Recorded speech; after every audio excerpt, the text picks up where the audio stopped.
Hello and welcome to podcast number 48. 48? We're going to be catching up on the recent film and TV news, and then in the second part, we weren't going to discuss Clerks 3 with Ian. We're gonna.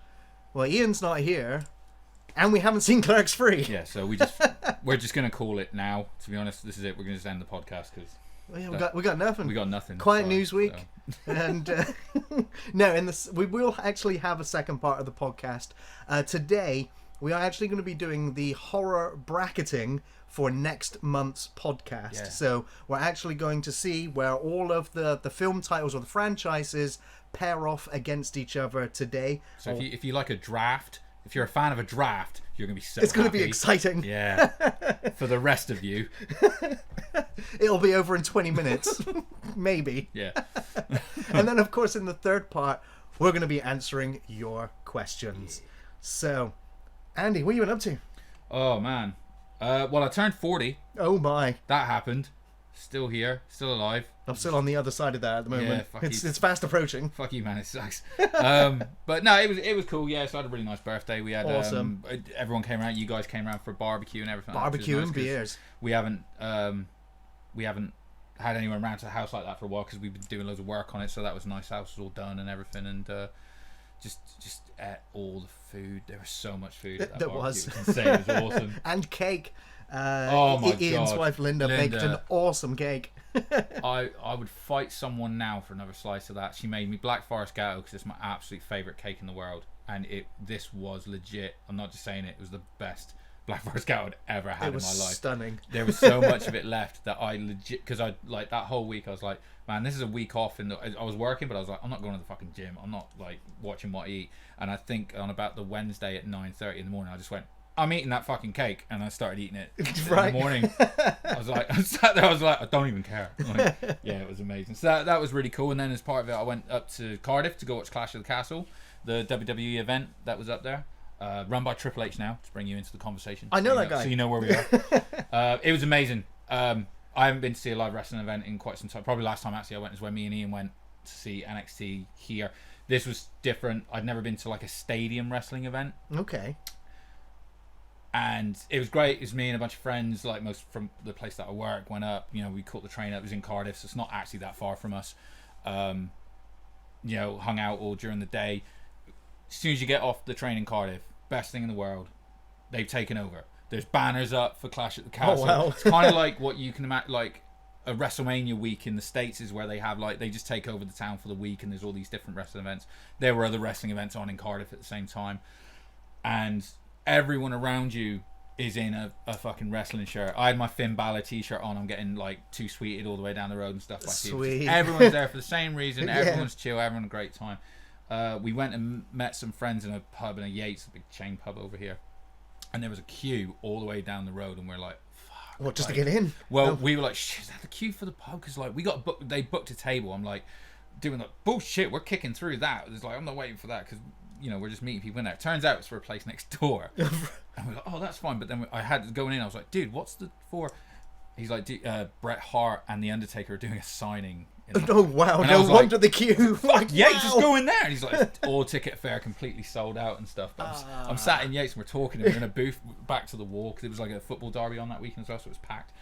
And I'm like, dude, Bret Hart and The Undertaker are You're like right there. right here, man. Like, fucking, you know. So that was really cool. But yeah, having the actual event, I was like 10 pints deep by the time we got into the stadium. It was disgraceful. But I was stood there like, all right, let's maintain now, you know.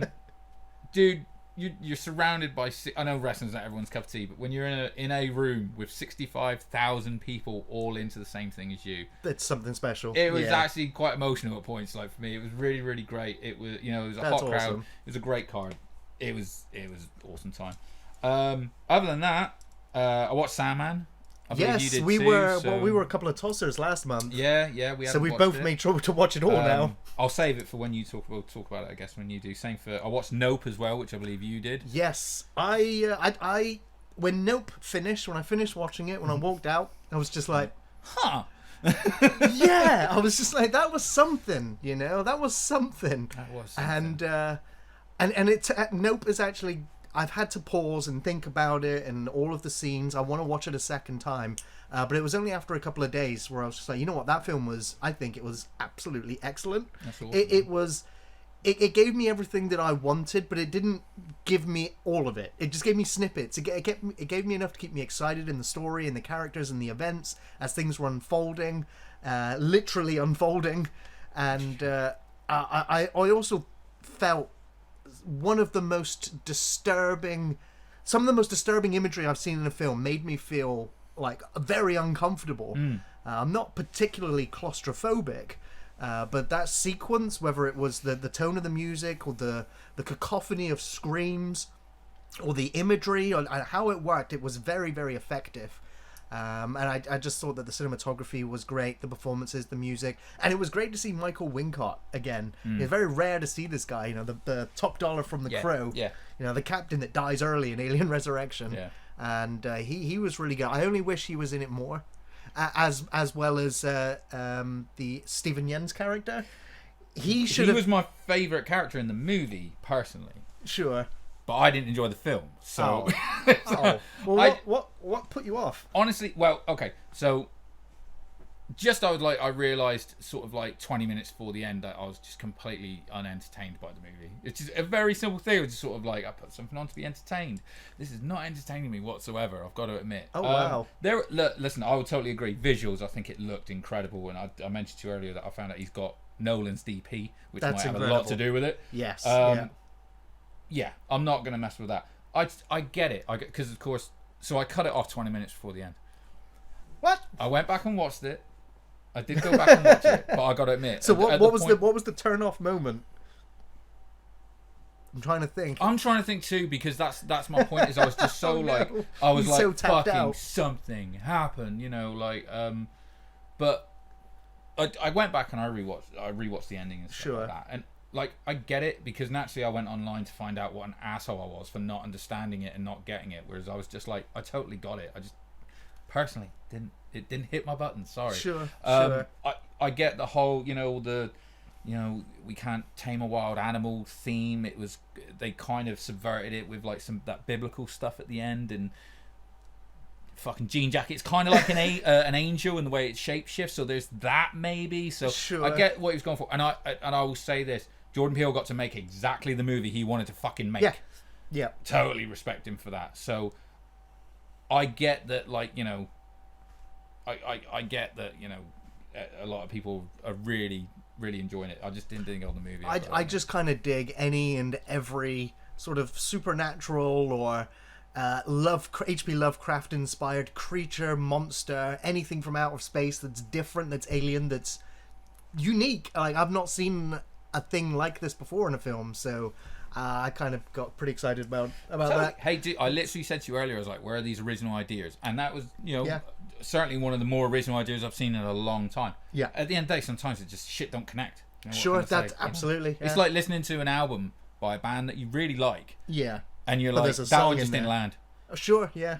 Sometimes Metallica makes Saint Anger. You know what I mean? What was in my head then? The moment you said it, I was like, Saint Anger. But we'll always have Master of Puppets. So right, it's fine. Right on. I watched The Black Phone.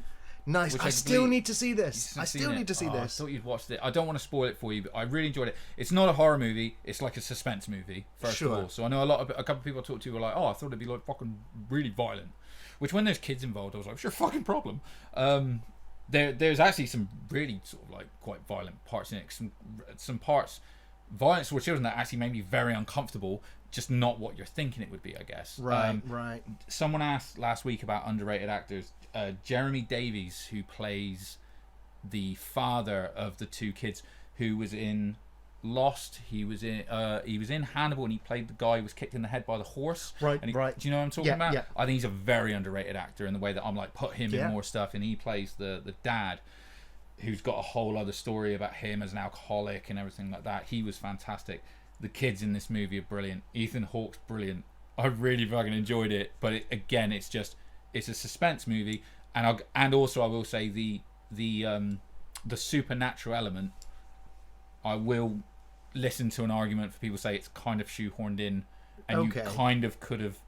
Well, I suppose you could have took it away, but then you wouldn't call it the Black Phone, I guess. But Sure. Yeah, it was a really enjoyable film. I'll definitely be getting that one on Blu-ray when it comes out. Nice. Yeah, I'm definitely going to be watching it before the year's end as well. Yeah, for sure. I watched Beast. Nice. Yeah, With Idris that's Elba. on my to-watch list as well. It was all right. I don't know. I mean, because it's a I pretty had no simple- expectations. It's a very simple concept, I was like, really. this is okay. I was watching it. I was as shocked as everyone. I was like, hey, this is actually okay. But you can tell that, like, because I will actually make an argument again to say, like, the fucking lion looks good in it. And Okay. that's a big, if you're going to have a fucking film about, like, a scary lion, make the lion look good. Yeah. And they clearly, if that's the budget for that movie, they were like, right, we need Idris Elba. We need Charlie Copley, whatever his name is. Yeah. Okay, spend the rest of the money on that fucking lion because Yes, there's no it one else needs you to know on look it. The whole perfect. thing's on green screen, Yeah. you know, and it's like just make the line look good. And Yeah, they for actually sure. did a pretty good job. It's exactly what you think it is. It's it's again a fucking wild animal suspense movie where humans for some reason make stupid fucking decisions at every point. Awesome. Well, that's know? going to lead me into one of the films I'd like to talk about today. Yeah, go for it.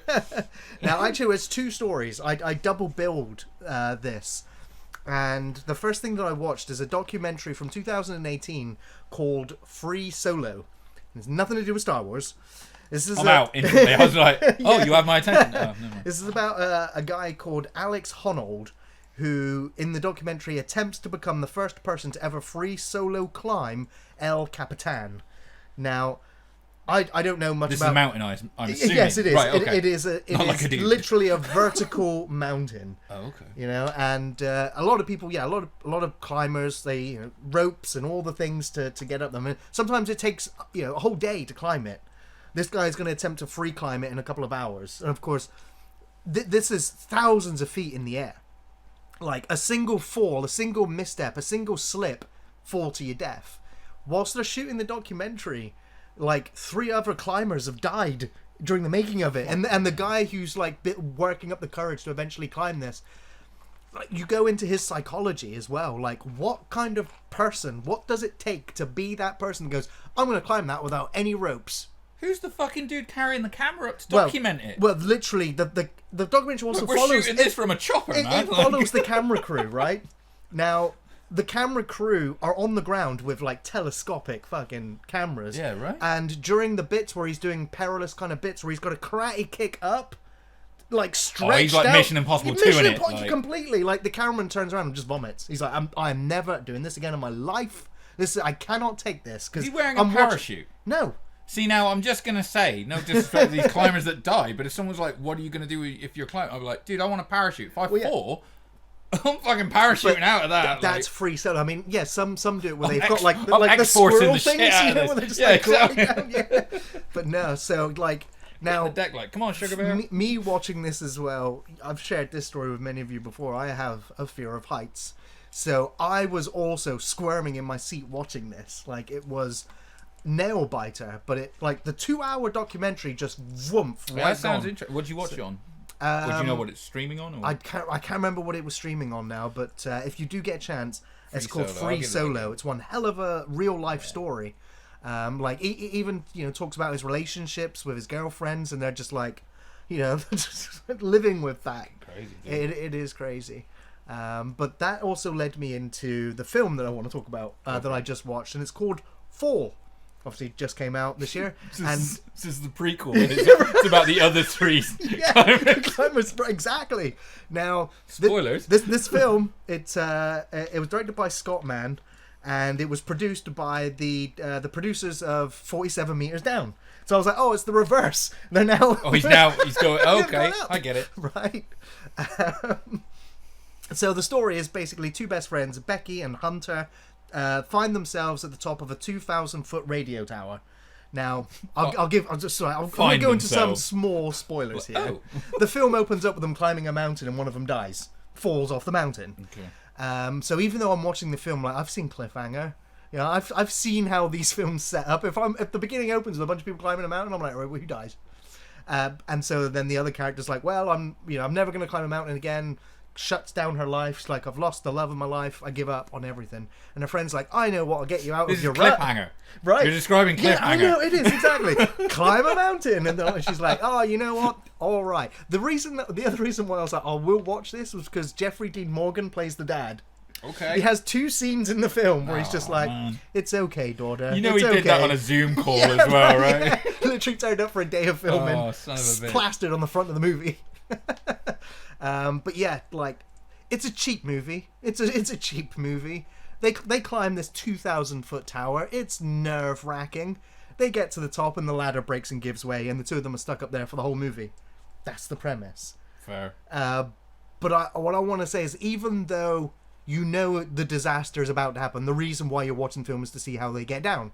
But the build up to the break, so, you know, the rickety ladder, the screws coming out, all that Final Destination type stuff, they built that film up to the point where before it happened, I was ready to stop the film and not watch anymore. I literally felt my blood leaving my body. I was going pale. I was like, this is really good.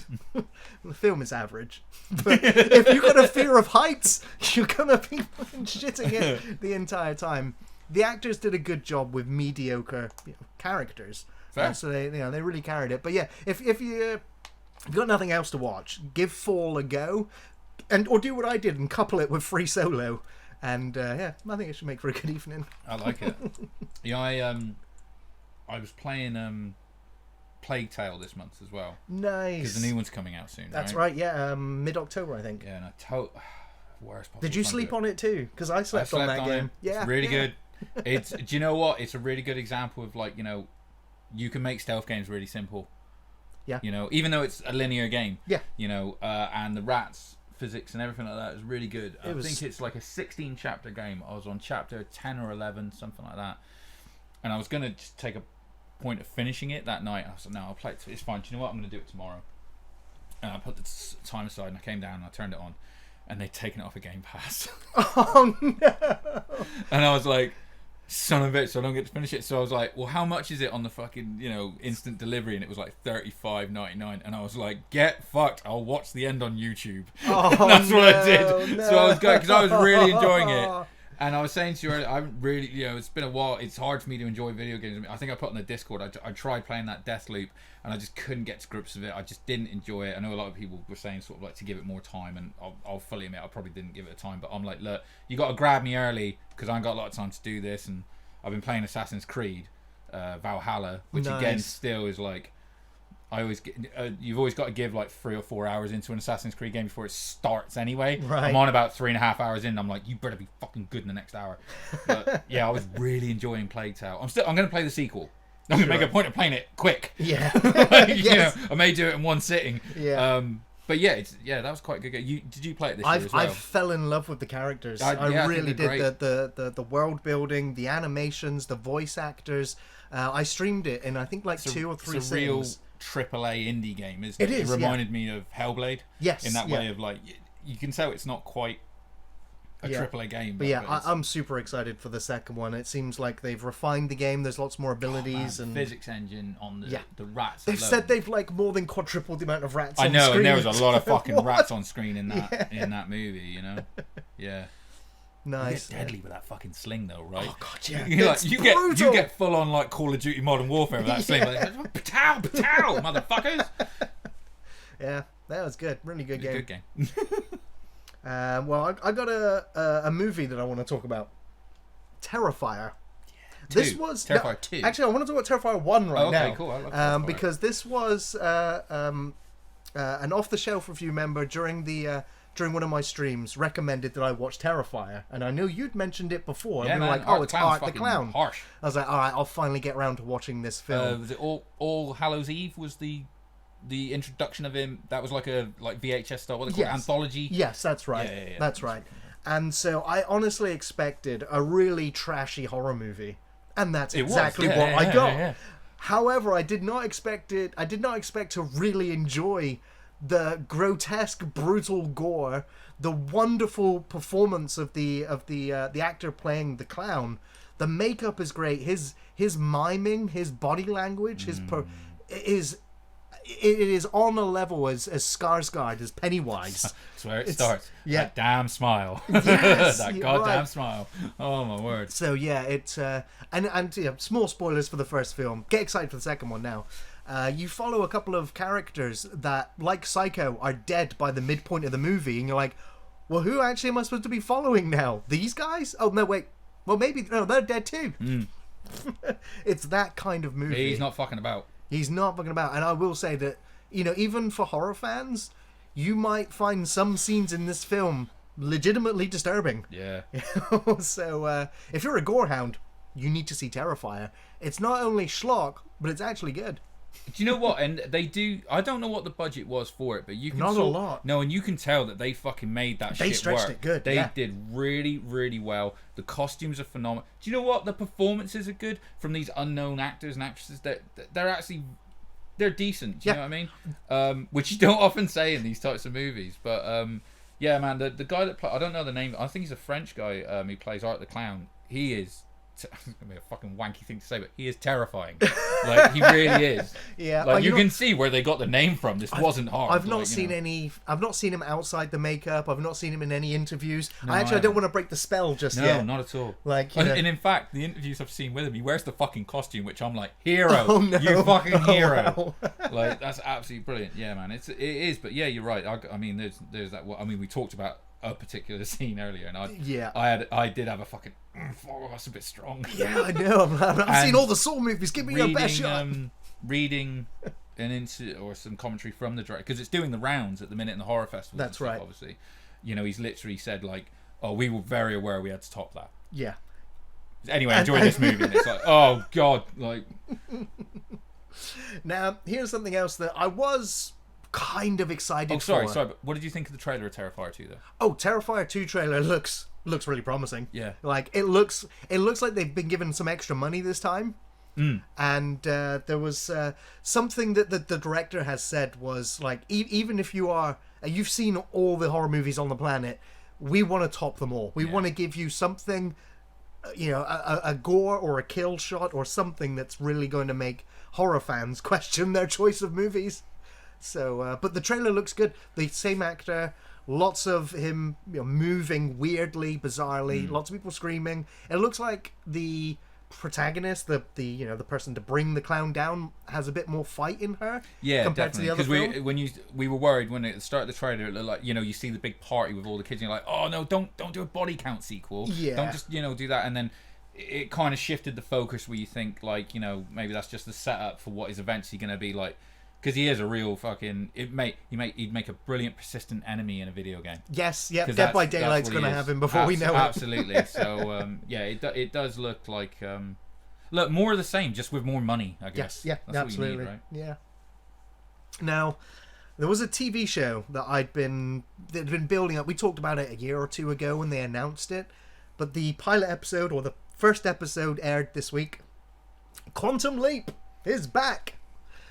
Without Sam Beckett, the character, he's not there, and wait, okay, so I didn't even know that. So they're not even using the character Sam Beckett. Nope.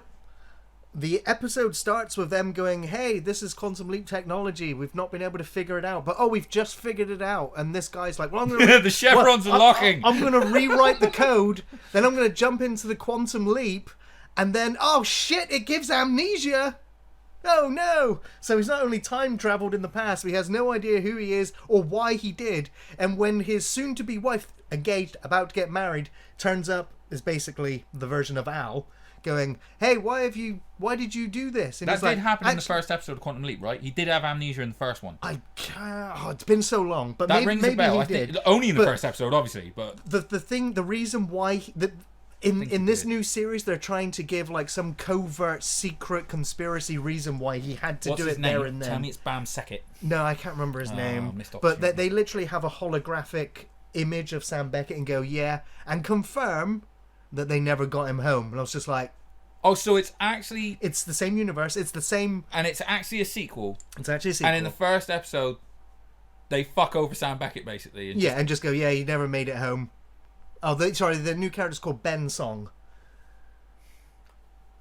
Yeah. Now, I will Thanks, say, Jay. I watched this episode after already hearing what I'm going to talk They did about reverse in a the moment. initials then, I was right. Yes, yeah.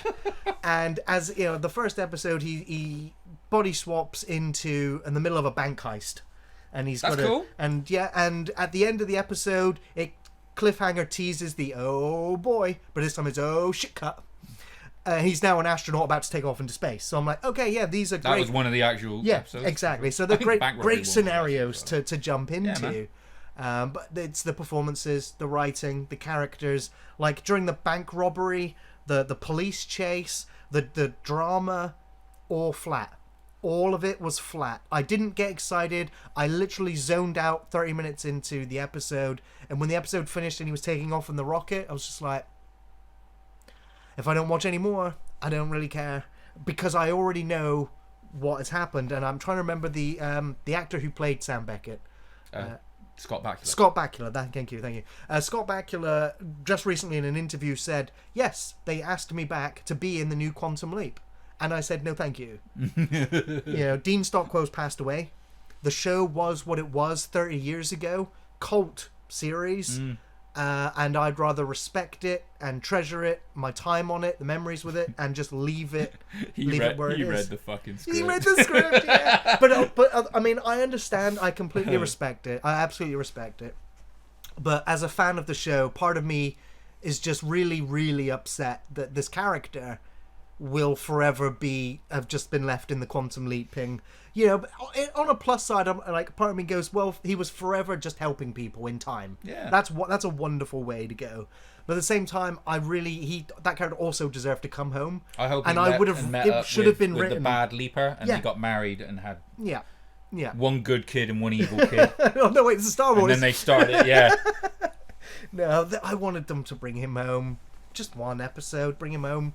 And we're not going to get it. And so for me, I'm like, well, I'm not going to watch anymore. Do you remember the one where they swapped? Do you remember the one where he ends up in Al? And he does get to come home? Yeah. And literally the first thing they do is they're like, let him bang his wife. Yes. Immediately. Is this going to destroy the timeline? And it's like... 0.5% chance. Let him do it. It's worth it. So yeah, Quantum Leap. We'll see. Hopefully the second with the rocket goes up. We'll know. Jeepers Creepers just got reborn. Did you know? I've heard. There's a fourth Jeepers Creepers. And for everyone who's like, wow, it's really good, but fuck Victor Salva because legitimate reasons. It's absolutely. Not him. It's not that asshole. They've actually made a movie without him. And boy, do you miss him. Yeah. We should get the pervert back. Right? Don't quote me on that. Well, I'll be honest. I haven't seen it yet. I've heard some horrific shit, which you confirmed, but I'm still going to watch it. But it's the first one not filmed in America. Really? Where's it filmed? It was actually filmed in a kitchen, by the sound of it, on someone's iPhone. I think part of it was filmed in London. Some of it was filmed. This was pandemic shooting, though. Yes, right? it was pandemic shooting. Yeah. A lot of it, all the actors in it are English, and they all had to have accent coaches to give them a deep Southern accent. So you're going to be watching it going, right? Because these are not the best actors either. So there's not the best accent. So you're just going to be scratching your head at the whole thing. Of course, the actor, I think it was something Beck, I think his name was, who played the Creeper in the other three films. Creeper, right?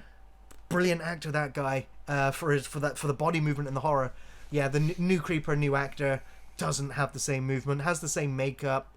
I don't think the makeup's the same from what I've seen either. He looks shit. He does look shit. No, you're right. He does. Like, I'm trying to find one thing. One of the big problems with Jeepers Creepers 3, one of them. Was them lighting him in daylight, overly lighting, but yeah. So, but from that, I suppose you got to get a really good look at him, which again took away the scare factor. But it looks like they've changed the look of him in this one. Well, that is because somehow looks shorter as well. This is a stupid thing to say, but he somehow looks shorter. This film, in its opening, recreates the opening of the first Jeepers Creepers film, but with an elderly couple. Oh, like driving down the road. Driving down the road, beating you van, banging in the back. They watch the body getting put down the chute. But so it literally that was the best bit of the film because it was literally just recreating it. This is familiar. Yeah, and then it goes yes, and now here is our new teens also driving in a car going down this country road, and they're both one of them's talking about the Jeeper Creeper legacy and mythology, and basically it's not real. But so what? He's like meta in this one where people know about him. Everybody knows about the Creeper. It's just a myth, like one of those, like the Mothman prophecies. What, they make the first three movies like Stab and Scream or something? Yes, yeah, pretty much. I was kidding. Are you fucking serious? No, this is what happens. Oh, fuck my ass! What the fuck? So, like, at the end of the film, I'm honestly don't know whether this exists in the original film's timeline or if it's its own thing, going, those were just movies. It doesn't matter. It sucks. Don't bother. Don't bother. Jeepers Creepers franchise is over. It's over. I'm going to watch it, aren't I? You probably. Yeah. You're still going to get attacked. Should we talk about something good? Yeah, find Cobra something. Kai. Yes, bitches! Cobra Kai season 5 just wrapped on Netflix. Oh. Binged it in 2 days. Same. Kick the fuck out. Crane kicked the shit out of that. I honestly thought this show would be done. 2 seasons, great little revival, comeback. 3 seasons are on Netflix now because YouTube's dropped this whole thing. Okay, yeah, I expect another one season. Yeah, celebrate it. Netflix owns it all. We're waiting on season 6 now. Yeah, man. The story has an ending, but it's not concluded, and I gotta say, I'm hungry for more. I did not think I'd be wanting even a 6th year of Cobra Kai. No, I can't believe that they found places to go with it. Yeah. Yeah. And not even just sort of like where I suppose the easy thing is to just sort of like say after season 2 or 3, Johnny and Daniel go away and they just concentrate on the kids. They could have just done that, but they didn't. They managed to keep it all relevant within the story. It's one thing I actually liked about this season was as much as I love all the kid cast, I'm here for Danny and Kreese and Silver and Johnny, and so Chosen, I actually. Man. And Chosen, yeah, So I good. actually wanted to see the adults more in Cobra Kai, and I think in this season we did. The kids for Can we quite a few spoil it episodes. on this one? A little bit, a little bit. I mean, if you were Cobra Kai crazy, you've seen it already. This shit already. According to Come Netflix, you have already seen it. Yeah. According to the numbers. Right. Yeah, man. I loved it. I mean, just references alone kept me fucking happy throughout all of Rocky it. references. The Rocky reference, the Beverly Hills Cop reference is amazing. But they finally completed the circle with Mike Barnes. Yes. That's out there. We were sort of like we kind of got maybe a little bit shortchanged, considering they made but such just a big... because we just wanted more of him, I suppose, Yes. in that respect. Yeah. Like I did want him to see. I was talking to Campbell ages ago where I said like I just want him and Johnny to fight.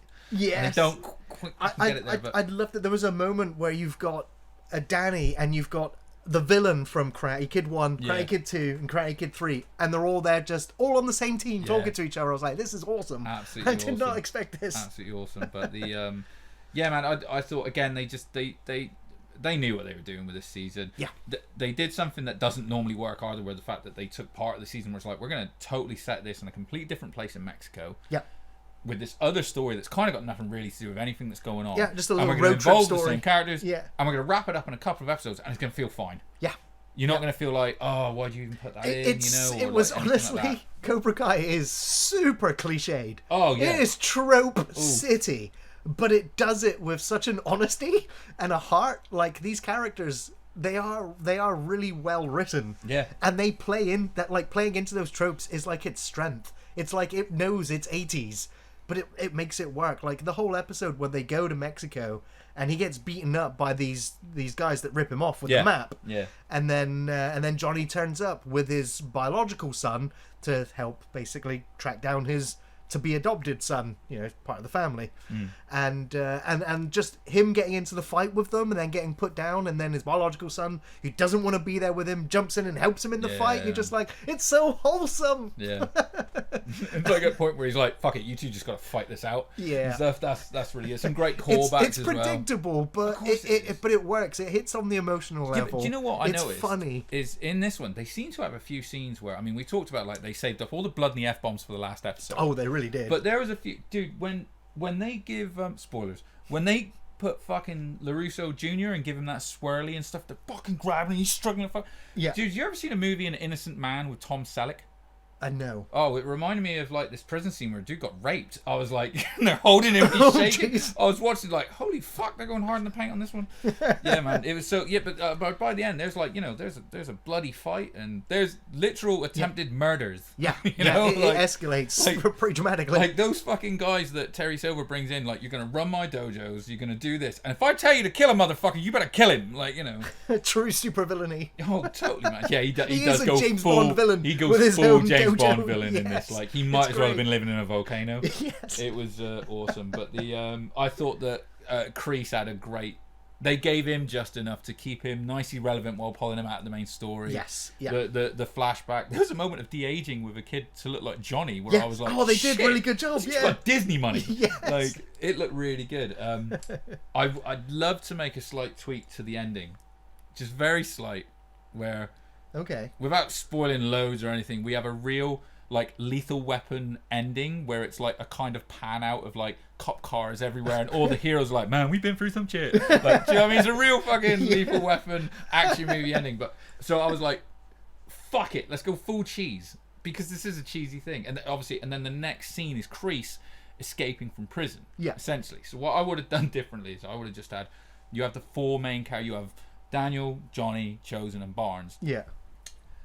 They needed to do a big old fucking Turtles high five. And yell at Caramel, Yeah, right? So you should have had that. up in the air, freeze frame. Oh, totally. Yeah, like, almost jump like, Yeah. like, you know. And then they play the theme tune. Yeah. And then the credits roll. But then You're you the add- best. But then you All right. exactly. How the fuck was that Yeah. not the ending? But then you bring that Kreese thing as a post credit scene. Yes. And all he needs to do to make it perfect, the whole thing, I won't change the entire thing until he's walking towards the camera and they're playing "I Did It My Way" by Frank Sinatra. Nice. Yeah. All he needs to do is look straight down the camera and say "Cobra Kai never dies." Yeah. Fucking fade to black, and it would have been perfect. Like, yeah. all I wanted him to do. It was it was great. Like, I will rewatch the shit out of all 5 of them seasons. Yeah, I think Like, I will once for it's sure, done as well. because, Yeah. and what was the? I think you got it in the news, right? There's That's still right. Yep. still a bit Shall- of information. shall we get coming. to the news? Do it, man. Go for it. Alrighty, well, before we get into some more Cobra Kai Karate Kid news, unfortunately, as you know, we like to celebrate the passing of those in the industry, in the media industry. And the first one we'd like to talk about is Jean-Luc Godard has passed away at the age of 91. Now, you might not know who he was unless you studied film or media in school. You definitely would have been introduced to some of this man's work. He was a pioneer in the French New Wave movement, influencing and changing cinema, really, as we know it. And it was always expressive and incredibly experimental. And so a lot of people will be aware of his status. Breathless from 1960 was his first film, followed by The Little Soldier and My Life to Live. Scott Derrickson, director, shared a tribute in which he said that Godard changed the form of cinema like Bob Dylan changed the form of music. Wow. So yeah, an absolute legend in the industry, a titan, made it to 91. 91, good innings, man. Good innings. Absolutely. Which is why it's quite sad to announce the passing of Ralph Eggleston, who's passed away at the age of 56. Yeah, man, that's crazy. Now, this guy is an Oscar-winning and multi-award-winning director, animator, art director, and production designer who worked on The Simpsons, Fern Gully, The Lion King, before joining Pixar in its earliest days, where he worked on Toy Story, A Bug's Life, Finding Nemo, WALL-E, and Soul, amongst many, many others. That's people's fucking childhood right there, Yeah. man, that he worked on. That's Exactly. crazy. That's, A what lot did of- he, at 56? What 56. What did he pass from? Did it say? Pancreatic cancer. Wow, man. Fuck Yeah, this so it cancer sucks. shit. We got to get rid Absolutely. of this fucking cancer shit. It's bollocks. Hell yeah. So, I mean, there was an outpouring of love and admiration from everyone at Pixar and everyone that had ever known this man as being a... We mentioned it, that will be the start of the next Pixar will be some like tearjerker like up, but like Yeah. cinema. So we'll all be in Yeah. the cinema like, you fucking bastard Pixar, you did it again. Now, Louise Fletcher has also passed away at the age of 88 at home in France with her family by her side. Now, I sometimes I want to feel sad. Of course, it's an actress passed away, but I only remember her as being one of the most hated characters I've seen on my screen ever. We mentioned her, didn't we, either last podcast or the one before, where someone said about villains that got away with it. And we were Nurse like, Ratched Nurse got fucking away with Ratched. it. Yeah. The One Flew Over the Cuckoo's Nest from Got to die 1975. comfortably with her family in a home in France, probably full of wine, the lucky bitch. Right, but of course, she had a few flops after One Flew Over the Cuckoo's Nest, but she had a revival with Star Trek Deep Space Nine, where she was cast as Kai Wynn, and she played the Bajoran religious self-centered character. Yeah. And Right on. so it was again a villain, another Star Trek villain who was going to be remembered That's forever. a good point that was made in the comments, that if you hate the character, the actor did a good job. Absolutely, and I got to say, Louise Man, Fletcher. if I see that kid who played Joffrey, I'll still slap him. Yeah, right. Yeah, that's why You he were quit amazing. acting. Thanks. Yes. So yeah, Louise Fletcher is always going to be. I'm always going to go. I don't like you, but that's because you were so good. Yep. So good. Alrighty. So, bit of sad news for those that really enjoyed Sandman. Sandman 2, not getting renewed. I watched it, but I'm still half a tosser, I think, because I was kind of like, I enjoyed some of it, not all of it. Yeah. I'm a tosser too. Yeah, I hate to say I didn't like people, it. I don't want to shit all over something like people all of love, it. but it had some good moments. Yes. I think 1 or 2 episodes were outstanding. 5 or 6 episodes were mediocre. Yeah, man. And 1 episode in particular was a real stinger. And that 1 episode is just past the midway point where momentum should really be building. And I just lost interest. The show bottomed out for me. That being said, I thought the entire cast were good. I thought the visuals were fantastic, along with the music and absolutely. the writing. I was just about to say the score is phenomenal. Yeah. The best compliment I can give it actually is one of the episodes I enjoyed is, I think it was episode 4, when he goes to hell and he fights the devil. Now, mind games. Right, so she played fucking Brienne of Tarth and Phasma. I don't know her name. Gwendolyn something. I'm not a fan of that actress because I'm like, what does she do? She doesn't really do much. I've not seen a performance that to me has stood out in the way that people have sort of hyped her up to me, if that makes sense. I thought she was fantastic in as Brienne of Tarth. I mean, that's good. And again, I didn't watch all of it. Yeah. But so that speaks volumes to the fact that episode, where it's just those two talking, and again, she's not doing much. I was like, wow, this is really fucking good. Like, I'm kind of captivated here, and all of the ancients or mythological, biblical character casting, I think, was perfect in that show. I mean, surprise, when it's like, we have this episode about a writer who's kept a muse up in his attic, and then we have one where you go to hell, and I'm like, surprisingly, the one that went to hell, I'm like, yeah, like fucking enjoyed it. So yeah. Low hanging fruit, I guess. But, The episode that stood out and was the best one for me was the one where he met Death and made a bet with every her, 100 years and basically gave this guy internal life, but theorized that within 100 years this guy would be begging to die. She was kind of centuries later, he still doesn't want to die. So that was really good. That was a fun episode. The one you're saying that dragged, that kicked it in the ass, was it the one in the diner? Yes. Why was that not great? I just don't know. It should have been, if someone right? says to me, like, oh, it's a film about all these weird characters and they're in a diner and shit goes fucking sideways, I'll be like, great! That sounds brilliant to me, and it somehow wasn't. Yeah. And there's some fucking top actors in that. Yeah. There really was, yeah. But, so... Weird. I finished that episode really feeling hear. I was like, that should have been better. I don't know what to say. I mean, I struggled to watch it. Now, according to Neil Gaiman, the data from Netflix shows that it was popular for a while, but it wasn't binged. It wasn't binge watched like Stranger Things and Cobra Kai, where fans of that like hit play, all the episodes, turn Netflix off. With Sandman, it was watch an episode, turn it off. Come back a week later, watch an episode, turn it off. And this made Netflix question a second season. Now, Neil has come out and said that we don't blame people for wanting to take things slow with the Sandman, as there are so many themes to be explored on an episode-by-episode basis. Also, for those who have not previously read the comics and dissected everything happening, we would imagine that people watching the show were sometimes confused and wanted to take a breather to discuss what they'd just seen.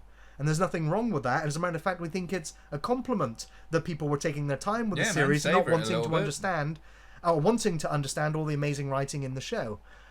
So yeah, isn't that such a, like, in a way? I'm kind of. I mean, all right, if that's Netflix fucking model, because Netflix the only one that they don't do anything where they drop it piece by piece, right? Like all right. So Disney just dropped Andor, and it was like 3 episodes, and then they're gonna do it episodically and stuff. But it depends. Like Netflix, if it's their own show, they drop it all. But if it's like Better Call Saul, where it's coming from AMC week by week. So, but with their own shows, they tend to drop it all. Yeah. So in a way, I mean, why is that so detrimental to their business model for people to take their time to watch something? Because surely you got more chance of crossing over to another subscription month or something. Exactly. Yeah. Exactly. So I don't understand what. Absolutely right. That's what they did with Stranger Things, right? They if I was split Neil it into Gaiman, 2 where they're like, months. well, people didn't binge it. But did they watch it? Oh yeah, they watched it all. It's like, I just don't understand why we're having this conversation. Maybe I'm stupid, but I just wonder if everyone else has that different business model. Like Disney, like I we'll have fucking no put idea, one yeah. episode of She-Hulk out every week, and people Yeah. watch it that way. We'll put out fucking Ant, we'll do this.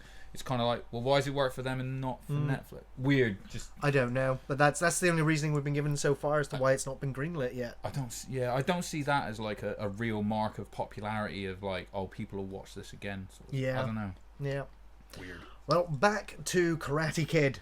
It has been announced by Sony Pictures that a new movie is in the works. It has a release date as well. Can't wait. June Fucking 7th, 2024. Can't wait for Ralph Macchio So- to just slap Hilary Swank. It's gonna be amazing. It's 2 years Spoiler. away. Now, is that because they need to wrap up Cobra Kai to build up into this film? Is Cobra Kai done and now this film is the continuation of that? Are they going to age up the said, kids? maybe. The only thing they've said is that this Karate Kid is in the same universe as the original movies, hence it's in the same universe as Cobra Kai. So they have decided to not continue forward with any of the remakes that they've had. Clearly indicating that this was the more popular one. Even though I think Will Smith is still producer on Cobra Kai and on the new film as well. But yeah, interesting times. Can't wait, man. That was great. I'm It's there still for going so that. strong. 100% for that. But I mean, because of the strength of it on Netflix, I think it's roused Sony to realize they still have a hit here. Oh yeah, absolutely. Yeah. It's probably one of those where someone brings it up and he's like, we own that. But like, what? Like, Oh yeah. Well, speaking of something that Especially if it's Sony, actually. right, yeah, Because they're probably shot like, we own something?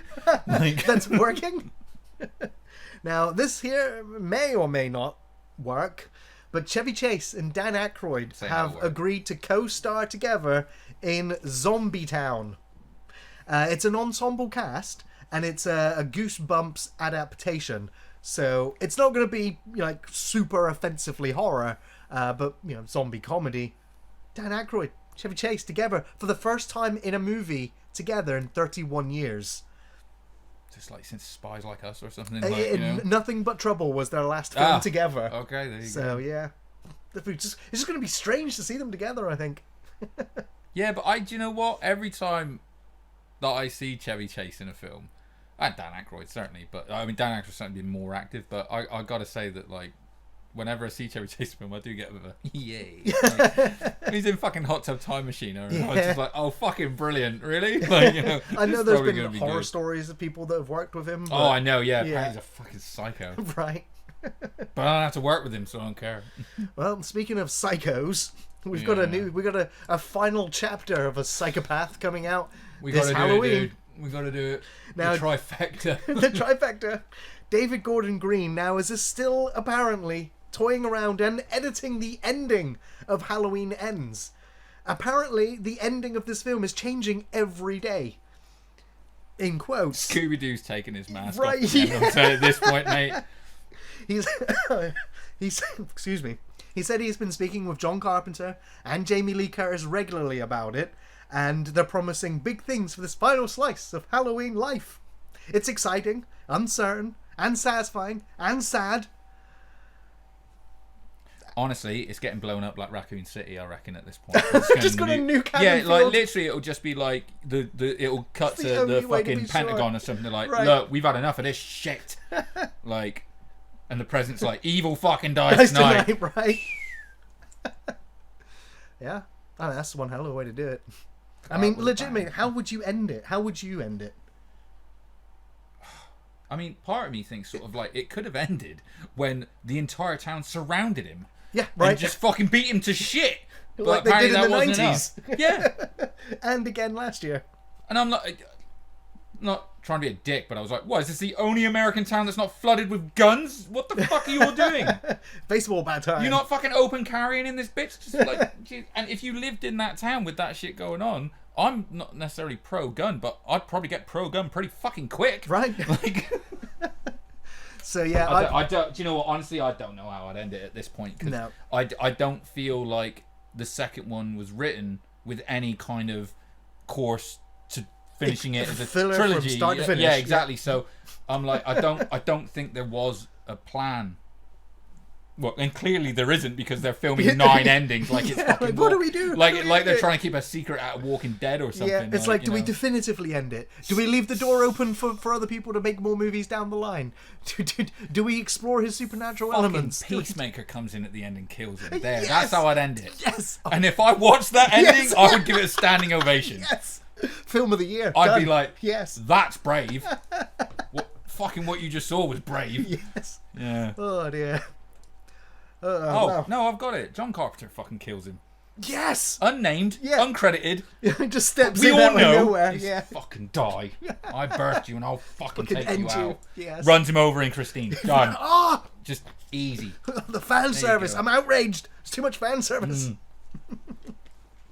Well, speaking of unhappy fans, Star Wars or Disney He's going into space. Sorry. That's one of the endings they're editing. He's going into space, bitches. Halloween in space. He's going to see Jason up there. Fight For some reason, Disney have removed Rogue Squadron from its release schedule.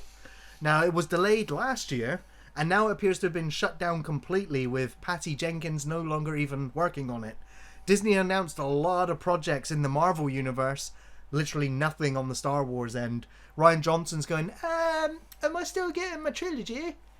And it's like, no, sir, you are not. Jenkins back over the road, because I know that they were then talking about bringing her back in on Wonder Woman again, but getting the original writer, because she wrote the second one, which yes was fucking bad. So director, fine, yeah, fine, but writer, no. So yeah, Rogue Squadron been shut down indefinitely. Who knows? I guess we're going to see soon how well Disney does with its other Marvel projects, and soon Indiana Jones 5 as well. I guess we'll have to see if Disney are running out of money for some of these expensive properties. Well, speaking it's of... really funny. It is like, at what point does someone at Disney go, can we calm the fuck down, please? It's too much money just being shoveled into that boardroom, just like on tubes from Disney World and stuff. Like, They got it to burn. we've got friends of ours that just come back from there, went to Galaxy's Edge and stuff like that, and you know, like Adrian and Dan. Yeah. Oh my god, I spent so much fucking money. Oh, too much Star Wars stuff. Back into, I believe it's DC, isn't it? Constantine? It is. Keanu Reeves has let slip that he is returning to the role. Warner Brothers is developing the new film with Francis Lawrence, the director of the original. Kiva Goldsman is writing the script.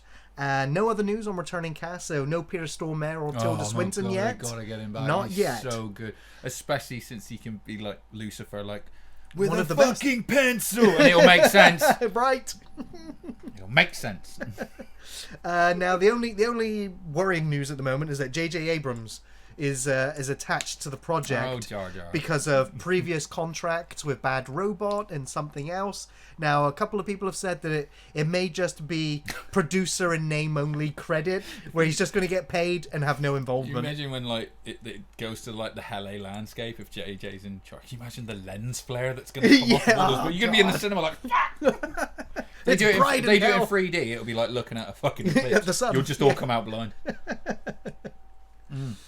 Alright. I'm down for that though, man, because like Yes. Keanu Reeves is absolutely one of those actors that obviously has got enough sway to only do projects he can give a fuck about. Yeah. You know, I Yeah. mean, the fact that he's done the whole, how many John Wicks do you want? If you want them, I'll keep making them. He's obviously having fun doing it. They're Yeah. good, you know. You can argue about quality between them, but they're good. They're still fucking good watchable. overall, yeah. This could be another one where he's just sort of like, fuck yeah, I'll be Constantine again. Sure.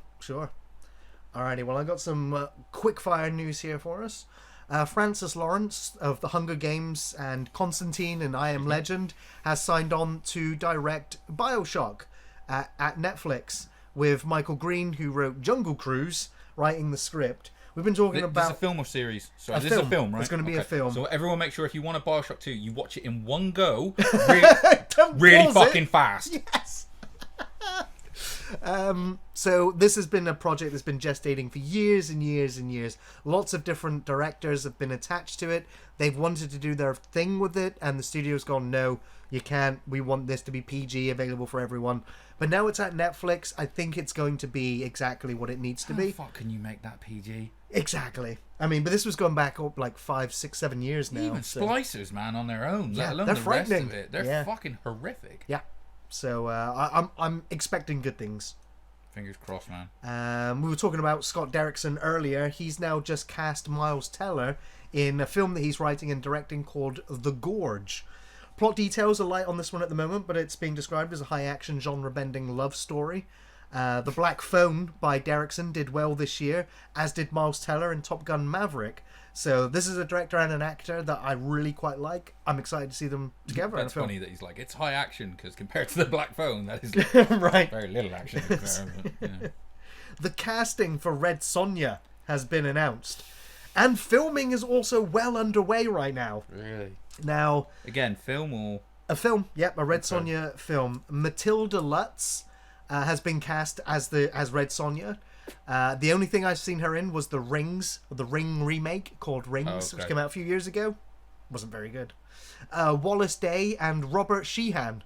Robert Sheehan, of course, you'll know from Misfits or The Umbrella Academy. Yeah, he's cool, man. And I'm like, he's cool. I don't want to see him in a sword and sorcery fantasy. Well, no, because I mean, if he does like, you cast him as like a bard character, like the dude from The Witcher, it'll probably be really fucking funny. I hope so, but I was like, I don't know. This Red Sonja. No, but the only thing that can probably save this is make like, it a bit funny. Yeah. Go like Thor Ragnarok level of stunning. Don't go all the way to Love and Thunder.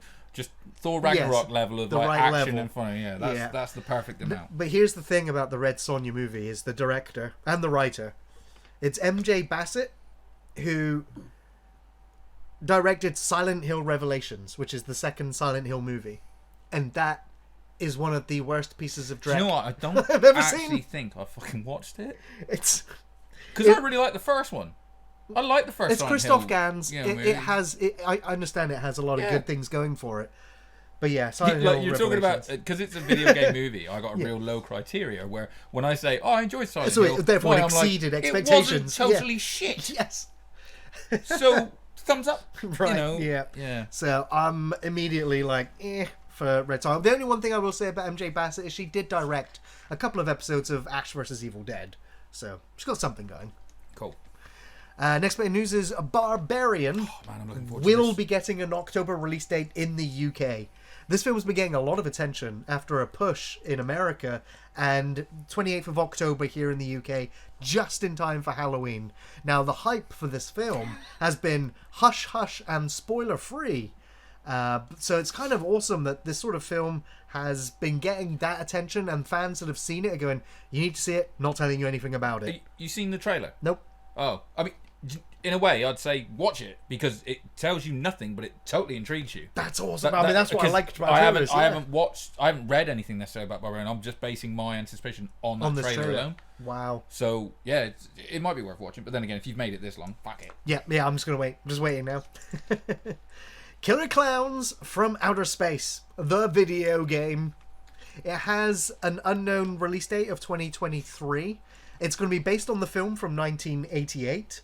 This will be an asymmetrical horror similar to Dead by Daylight, Evil Dead, and Friday the 13th.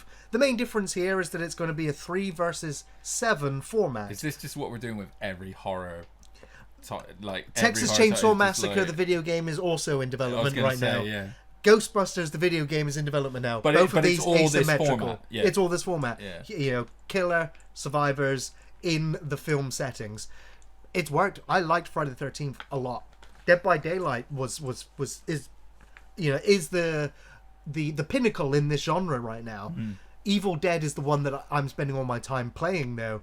I can't wait to mix it up, playing with Ghostbusters, Killer Clowns.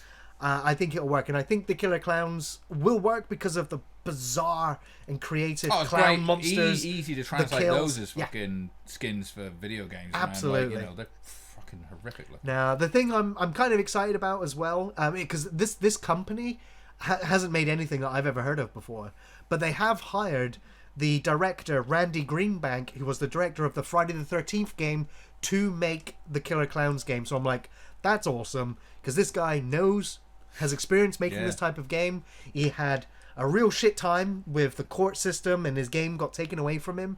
So to actually get to retry with some hindsight now, I'm high hopes for Killer Clowns. It's Killer Clowns from outer space. Another video game from our childhood. Season 1 of Twisted Metal. That's right, a TV That's season a of fucking Twisted killer Metal. clown. You want to talk about killer clowns? Right, has finished wrapping for Peacock, the streaming service. Michael Jonathan Smith, the head writer and show executive producer, said on the last day of filming there was lots of laughs, a few tears, and ice cream being handed out the back of Sweet Tooth's truck. Nice. That's awesome. That is awesome. There's no release date yet, but the cast includes Neve Campbell, Anthony Mackie, Stephanie Beatrix, Thomas Hayden Church, Samoa Joe, who's going to be playing Sweet Tooth. Shut your ass. Yes, wrestler Samoa Joe, and Will Arnett is also in the film and an executive producer on it, and he will be voicing Sweet Tooth. Oh, that's fucking sweet. Jeez. But yeah, fuck, that's awesome. The premise. I'm fucking watching this. John Doe, played by Anthony Mackie, a smart-ass milkman with no memory of his past, joining the Twisted Metal tournament as a once-in-a-lifetime opportunity to make his wish of finding community come true, if he can. Okay, I bet you £1,000 right now. He can't remember his past, but he's ex-Special Forces. Yeah, he's got to be. Yeah. His name might as well be Dwayne Johnson. But we have been promised spectacular, savage vehicular combat. Good, because I watched that fucking Death Race remake. And the Death Race films? I was fucking lied to. Yes. High hopes for Twisted Metal here. When was the release date on that, sorry? They finished filming, so they're now in full post-production. We got they're adding all of the soon flames to Sweet Tooth's van. his fucking head. Yes, yeah. A documentary is being put together right now on the failed attempt of George A. Romero's Resident Evil film. It's now in production with a release date of 2024.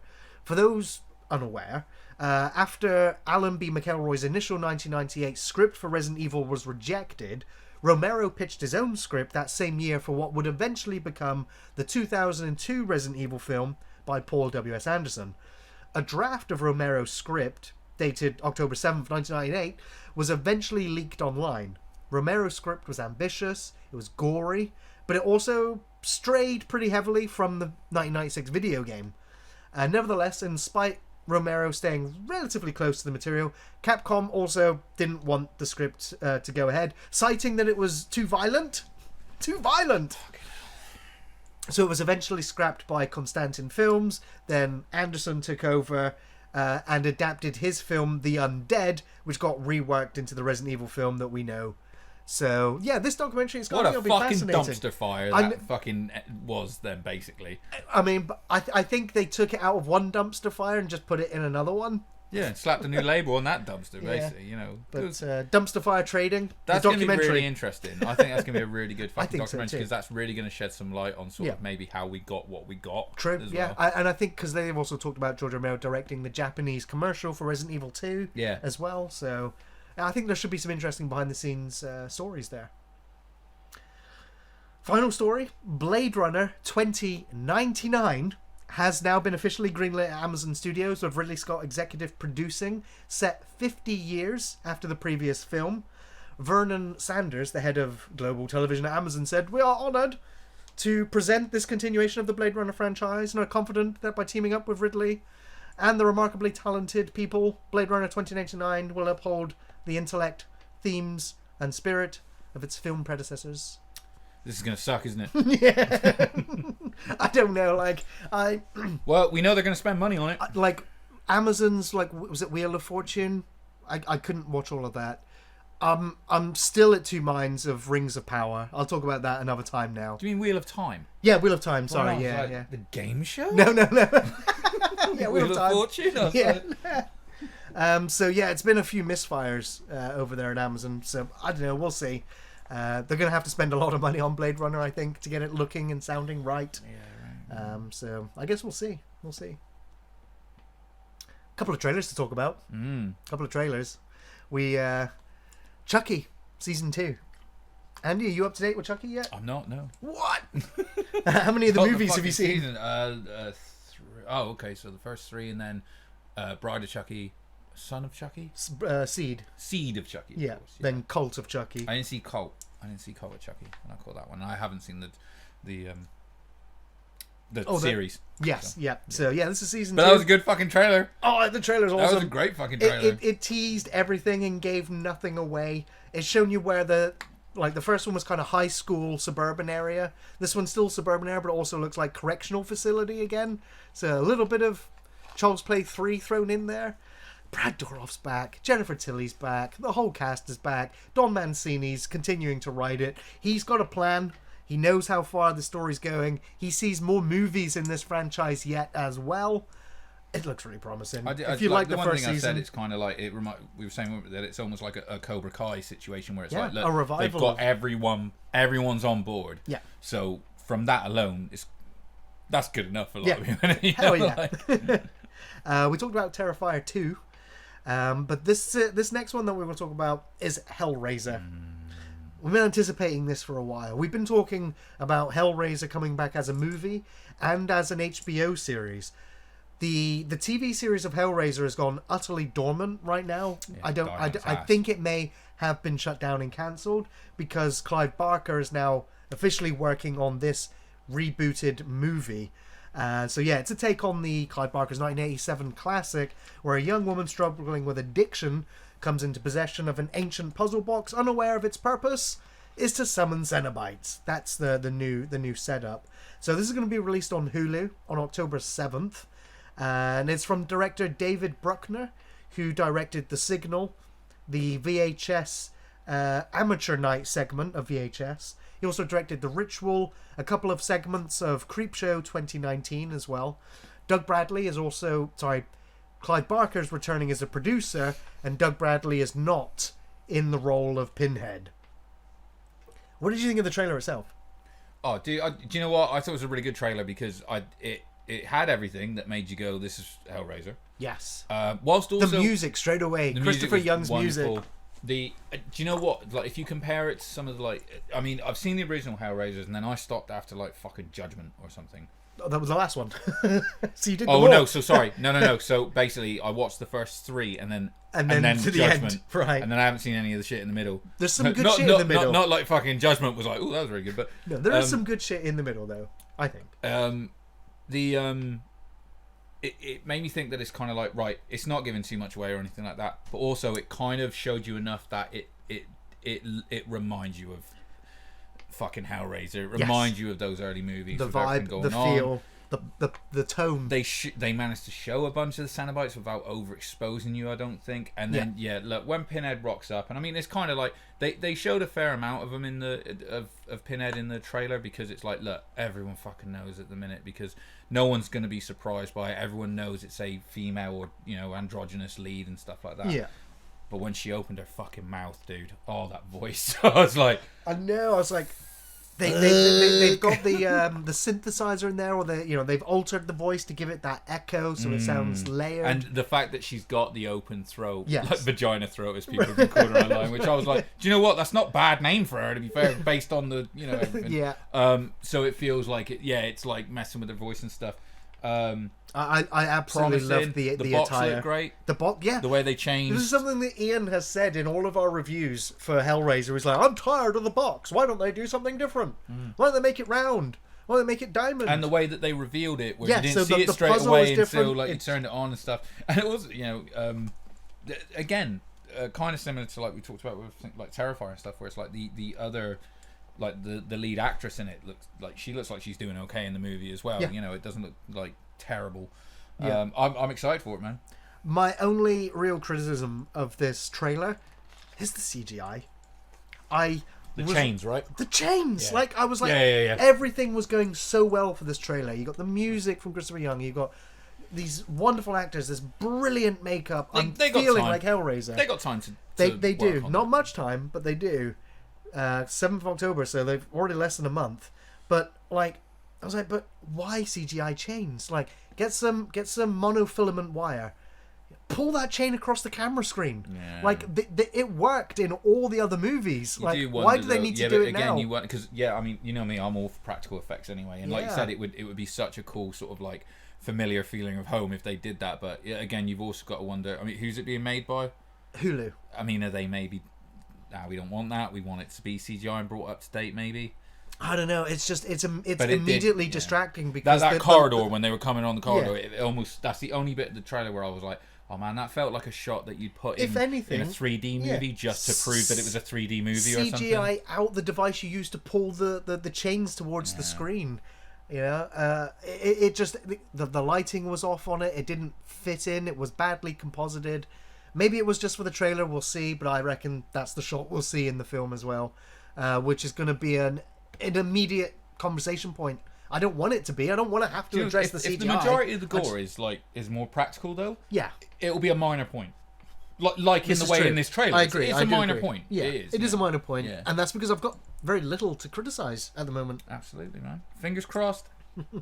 Now, it is always fascinating as well to hear what other people that worked on the original, like the icon of horror himself, Doug Bradley, has to say about this new Hellraiser. And he said, well, it seemed like a female Pinhead was coming. It's an interesting piece of casting, though, he said.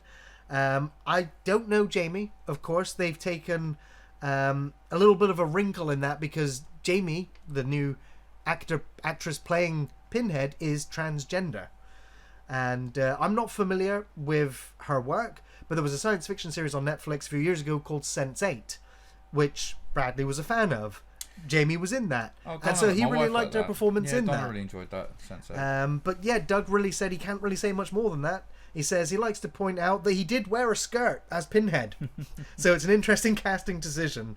But he says, like, we say female Pinhead, like we know what that means. But there's a million shades of femininity. God. Especially when you're dealing with like the Cenobites. It's like, dude, no one's fucking picking a gender in that fucking mess. Like, right. You know. So I just think it is interesting. And he also closed, Doug Bradley closed by saying everything about Hellraiser has always been transgressive. Everything always from start to finish. It's not a new idea in that sense, but he's intrigued. And Doug Bradley says he's in the same position as the rest of us.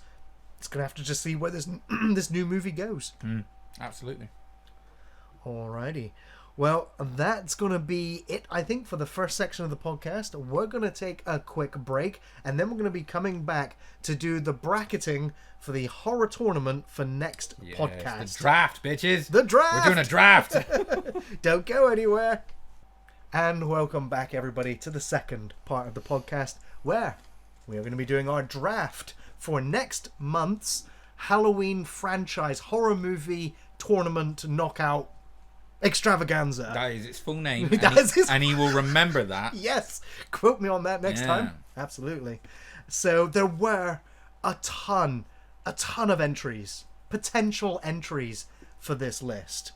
And not all of them could make it into a sweet 16. We agreed 32 like last time was fucking stupid. Right. And I feel like I've got more to say about some of these movies than those cartoons. No doubt, yeah. We needed to bring it down. So it was a tough pick. Like, I really wanted to get the Predator franchise on here. I was like, it just didn't make it. Like, so even the Predator didn't make it. And you think it would.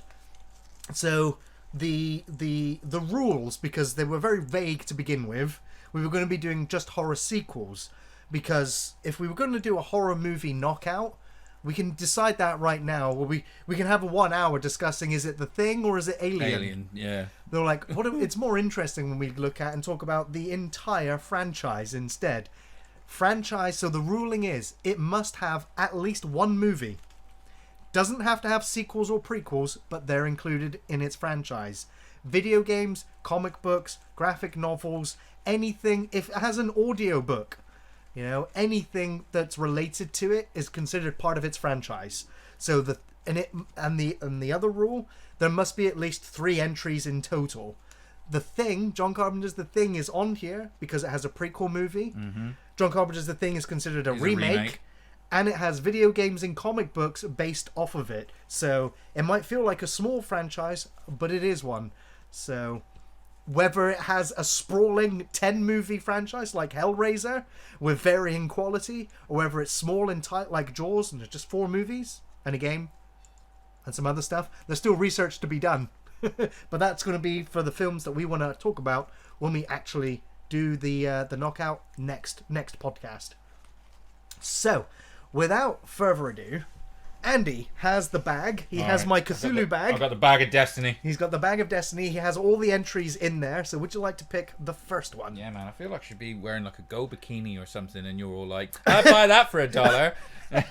We also need the drum roll and the music and stuff. Right. You guys will have to do it in the chat. Yeah, Sorry. yeah. Okay, so our first entry is The Exorcist. Exorcist is number 1. Okay, now bear with me. I need to find it. This is absolutely gonna go smooth. Right? Yeah, there we go. Exorcist is in the number 1 spot. Yeah. So, what would we like to do? Do we want to go to the other side, or do we want to do... Now you got to draw them against each other, right? straight away? I don't know how it's done. I've never done this before. I'm excited. All right. What's so next? Going up against The Exorcist is Psycho. So, okay, that's good. I like that. Exorcist versus Psycho. Like it. I think that's pretty good because they both about the similar amount of movies. Both had remakes. Both had TV shows. I was just about to say, yeah. Yeah. Similar. I was thinking about when the originals were made and obviously like that. Okay, so next one. What? Okay. Well, I mean, technically this wasn't on there. I'm assuming Silence of the Lambs. Yes. Okay. Well, you've written Hannibal Lecter. Yes. Now, because like Silence of the Lambs, like I was like, how do I bracket this? Because like Silence of the Lambs is not a franchise, right? But Hannibal is. I'm with you. So I was like, you've got right. I think so. all the different That's the movies, best plus way the to go Hannibal for it. series, plus the books. It's kind of like what you've Red done Dragon, with Ash versus Evil etc. Dead over there. Exactly. Yes, Yeah. Now yeah. that makes perfect sense. But I just read it and instantly were like, oh, we fucked up already. All right. So going against Silence of the Lambs, this is just going to cause havoc. What is it? It's Jaws. Jaws versus Silence. Oh wow! I can already Hannibal picture the arguments that's Yes, about to yes. happen. Oh, it's going to be a tough one. It's tough for you because you know you're going to decide that one because of who's arguing Oh for yes! it. Oh no! Yeah. Oh shit! I got to think. I don't really think about this. Alrighty. Next up in the bracketing. All right, we have Alien. Alrighty. It's a big one. This one. One of my personal favorites. Unfortunately, when we look at aliens, we've got Alien Covenant. Right. We got Prometheus. You've also only got one other sci-fi entry left. The Thing. So it'd be interesting if pulls right now. Alien versus The Thing right now. Don't do. No, The Thing needs to be on the other side. What's it? Friday the 13th. Friday. Oh no. Well, I think I know the winner of this one myself, but for who I'm going to be fighting for. But that's a juggernaut right there, I think. Okay, so then the last on this side is going to be George A. Romero's Dead series. Nice, very good. Do you know the best thing? I was looking at this and I was going through them all and I was like, I get to rewatch Dawn of the Dead this month. Oh, yes. I need to do it now. I want to rewatch Day of the Dead again. Let's try not to pull Evil Dead against this. Right, yes. What is it? It is Child's Play. This is... That's going to be a tough one. That's another tough one. Child's Play is coming in late with some quality content, right? The only thing I'm thinking that's going to cripple Child's Play is the remake. Maybe Bride and Seed of Chucky as well as being the down. Will the second season be out before? No. This?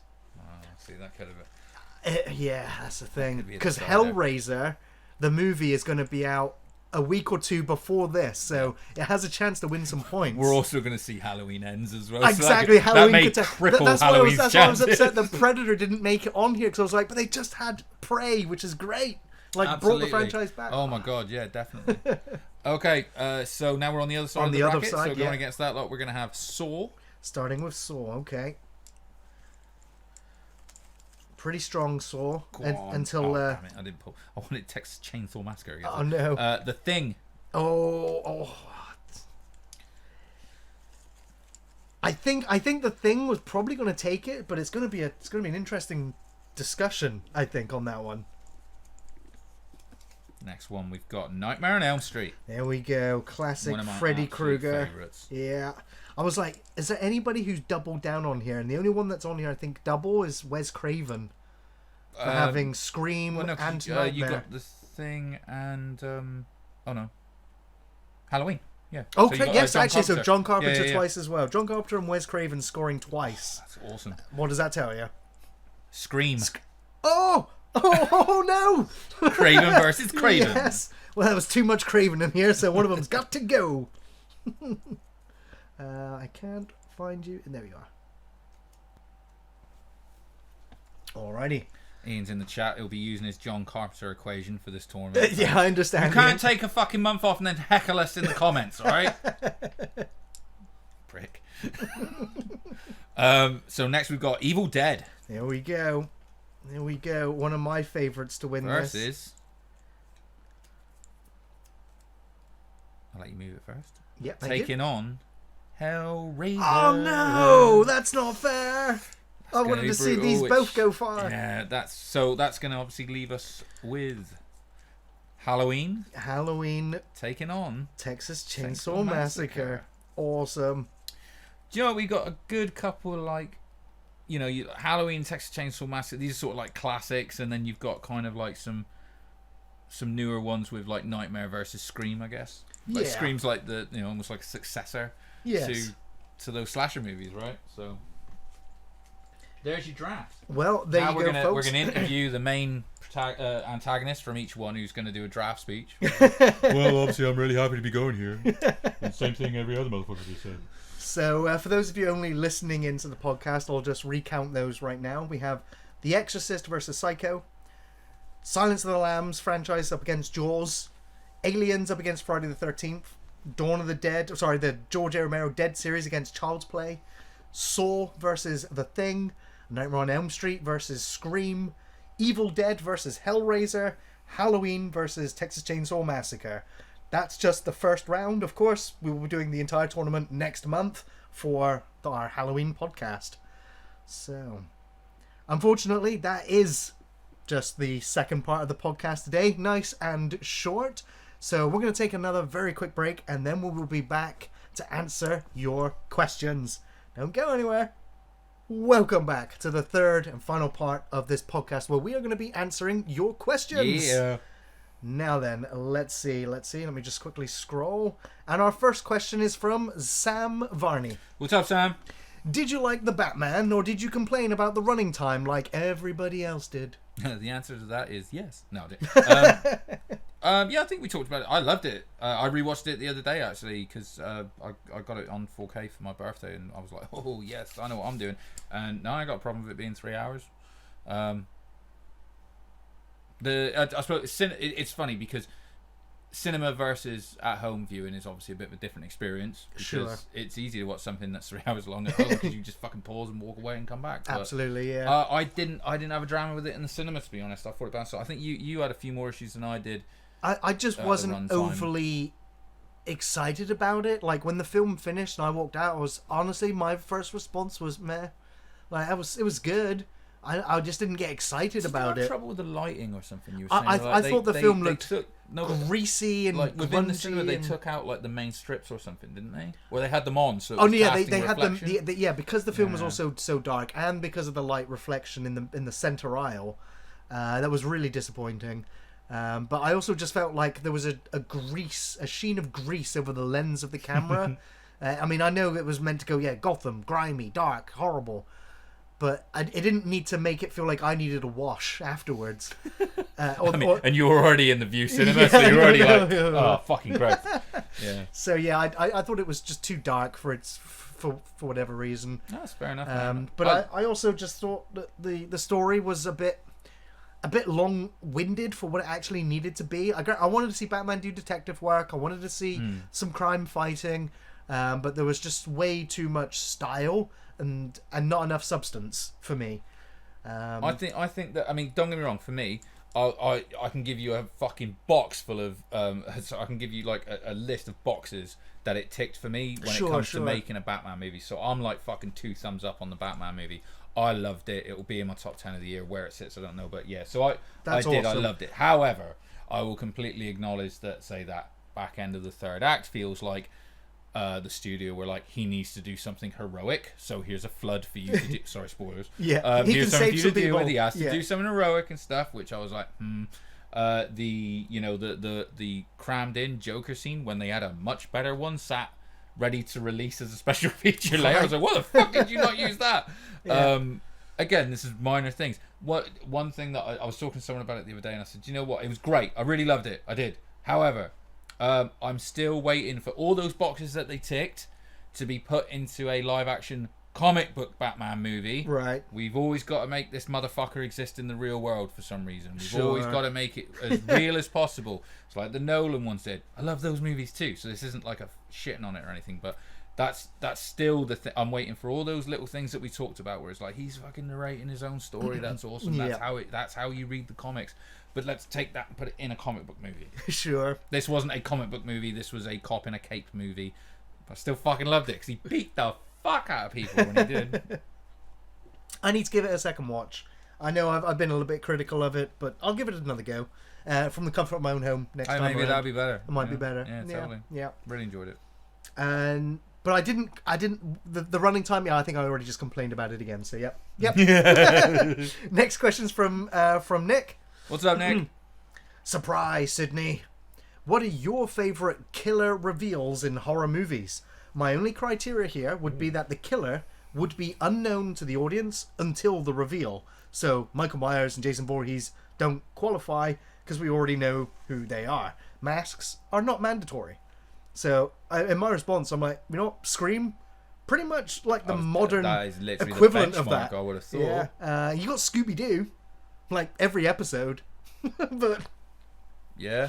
My honest answer, I go with Psycho. The first Psycho. That's a good pull, yeah. Because you don't know that Norman Bates is the killer. You think it's the mum until the reveal, and you're like, holy shit. Happy Death Day, to an extent, they did that fairly well. You didn't know, spoilers, who it was. I'm about to say it. It's still a relatively new film. Saw 2. When you find out that it's Amanda that's been in the pig thing. Also at the end of Saw 1 when the dead body gets up and that was the killer the whole time. Oh, it was a great reveal, to be fair. Yeah. Identity's a good pull. I was thinking of that one where yeah. that's the one, the multiple personalities with John Cusack. That's it, yes. Yeah. So I agree with you that I think Scream has got the fucking, franchise on this now. But, De Niro in Hide and Seek, that was quite a cool reveal where it turned out he was the crazy killer all along. Oh, yeah. That weren't a bad one. Shutter Island? I was going to say Gothica with Halle Berry, where Yeah. it turns out her husband is part. Spoilers. Yeah, yeah, there's all spoilers on there, yeah. It's the nature of the big reveal. Good. That one sort of jumped out to me, I suppose. Shutter Island was a weird reveal, I suppose. In the way that at the end you're like, I think I understand what happened. He killed his family. Yeah, I guess. Yeah. So yeah, that one was a pretty good one. Yeah, but it's very niche thing though. Scooby-Doo's very a niche good thing. pull, But man. Scooby-Doo every episode.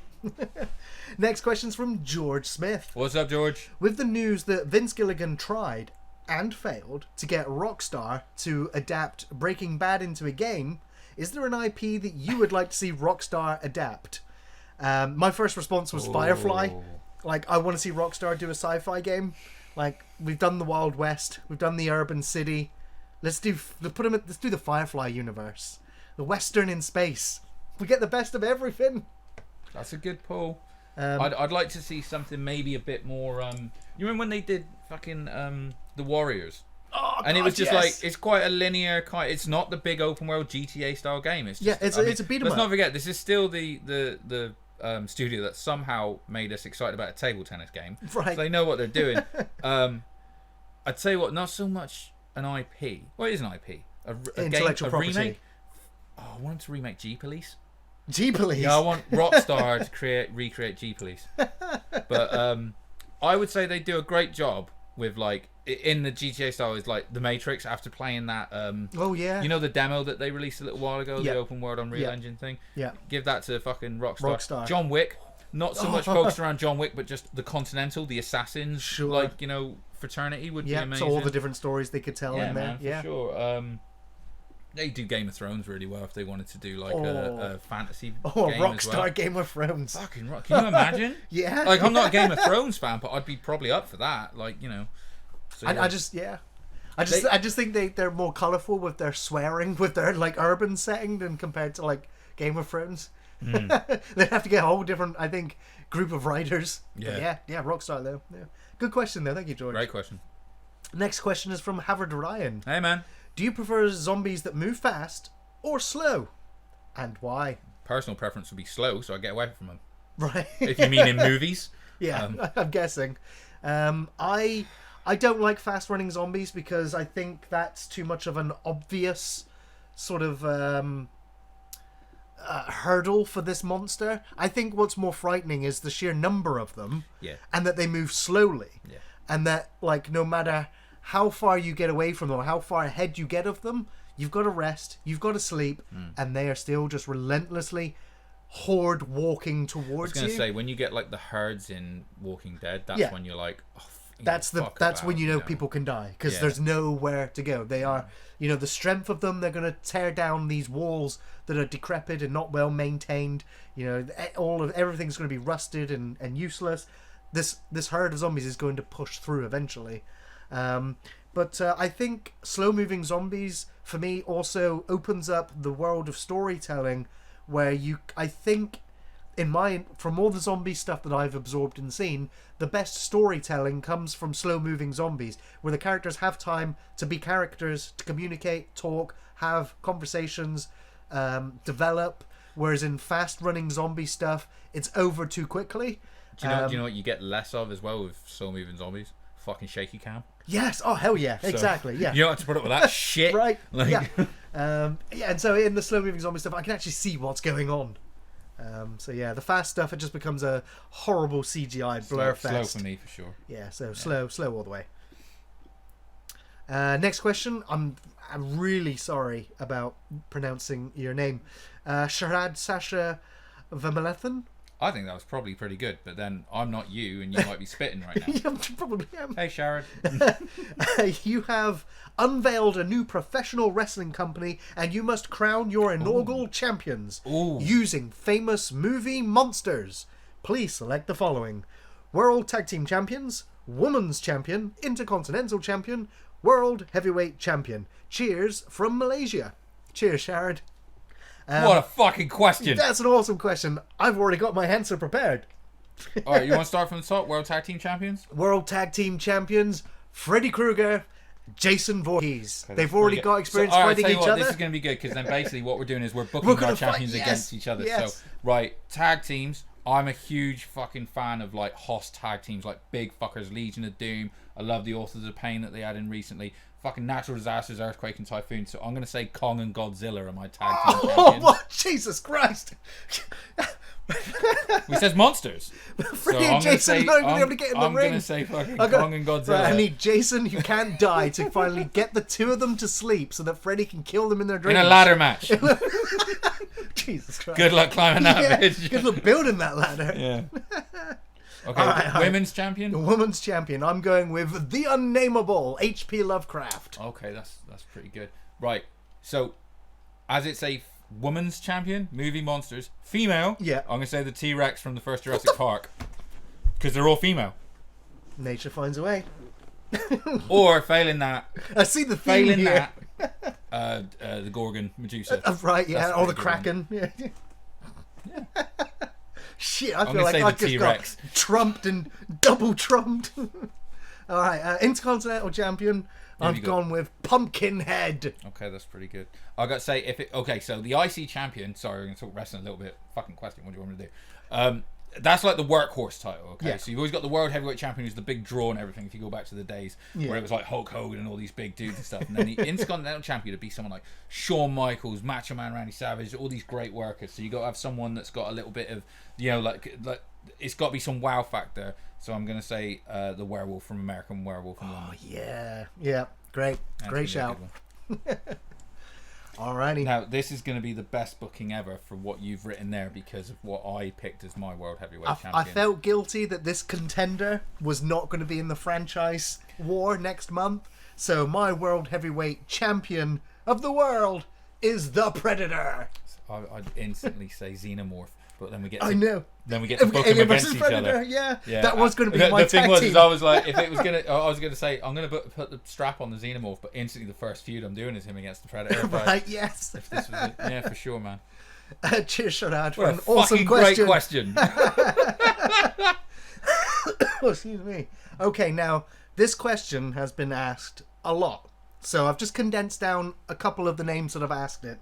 Rowan Wyatt, Simon Fernal, and John Hawkey have all asked, and I will read out everything What's up, they've guys? written. Are you as excited as I am for the new Hellraiser? I'm very excited. The new Hellraiser trailer just dropped. Now we all know that the franchise has frazzled off into absurdity with huge development hell stories and scripts that started off not even being part of the franchise, but having Pinhead shoehorned into them in the last scenes. However, this trailer looks good. Really good. And whilst we all love Doug Bradley, I'm really liking this new look and sounding Pinhead. It's probably a bit closer to the book version. Yes, it looks like they've changed some story elements from the original, but I'm intrigued and excited. What are your thoughts? Also, I was excited to hear about a new Hellraiser. Looks good, but I struggle to see past that much CGI. What are your thoughts on it? I don't know that it's going to be as much CGI maybe as people think, you know. From a snippet of trailer, I mean, we talked about it, obviously. Also, because John Hawkey asked a question. Congratulations, mate, on becoming a dad recently. So that's fucking awesome. It's great. It's not always cracked up to be. Oh. But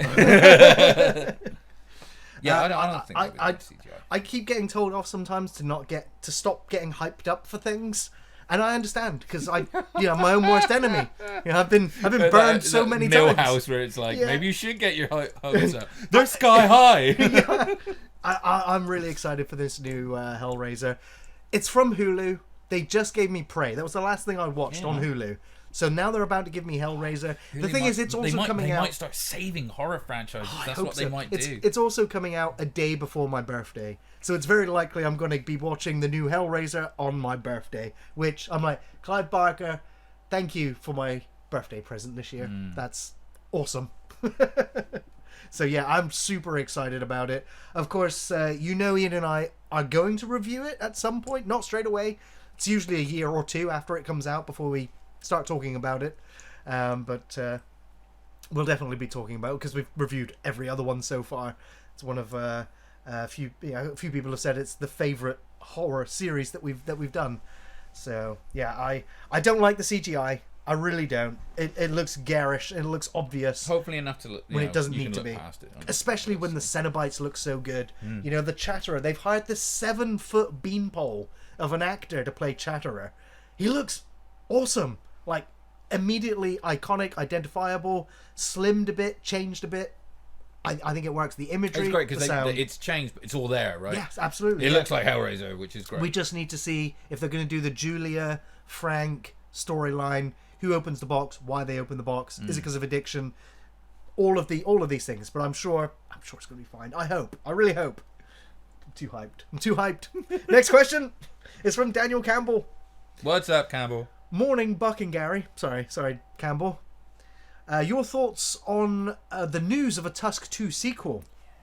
Yes, Kevin Smith has confirmed, after Justin Long let slip, that Tusk 2 is going ahead.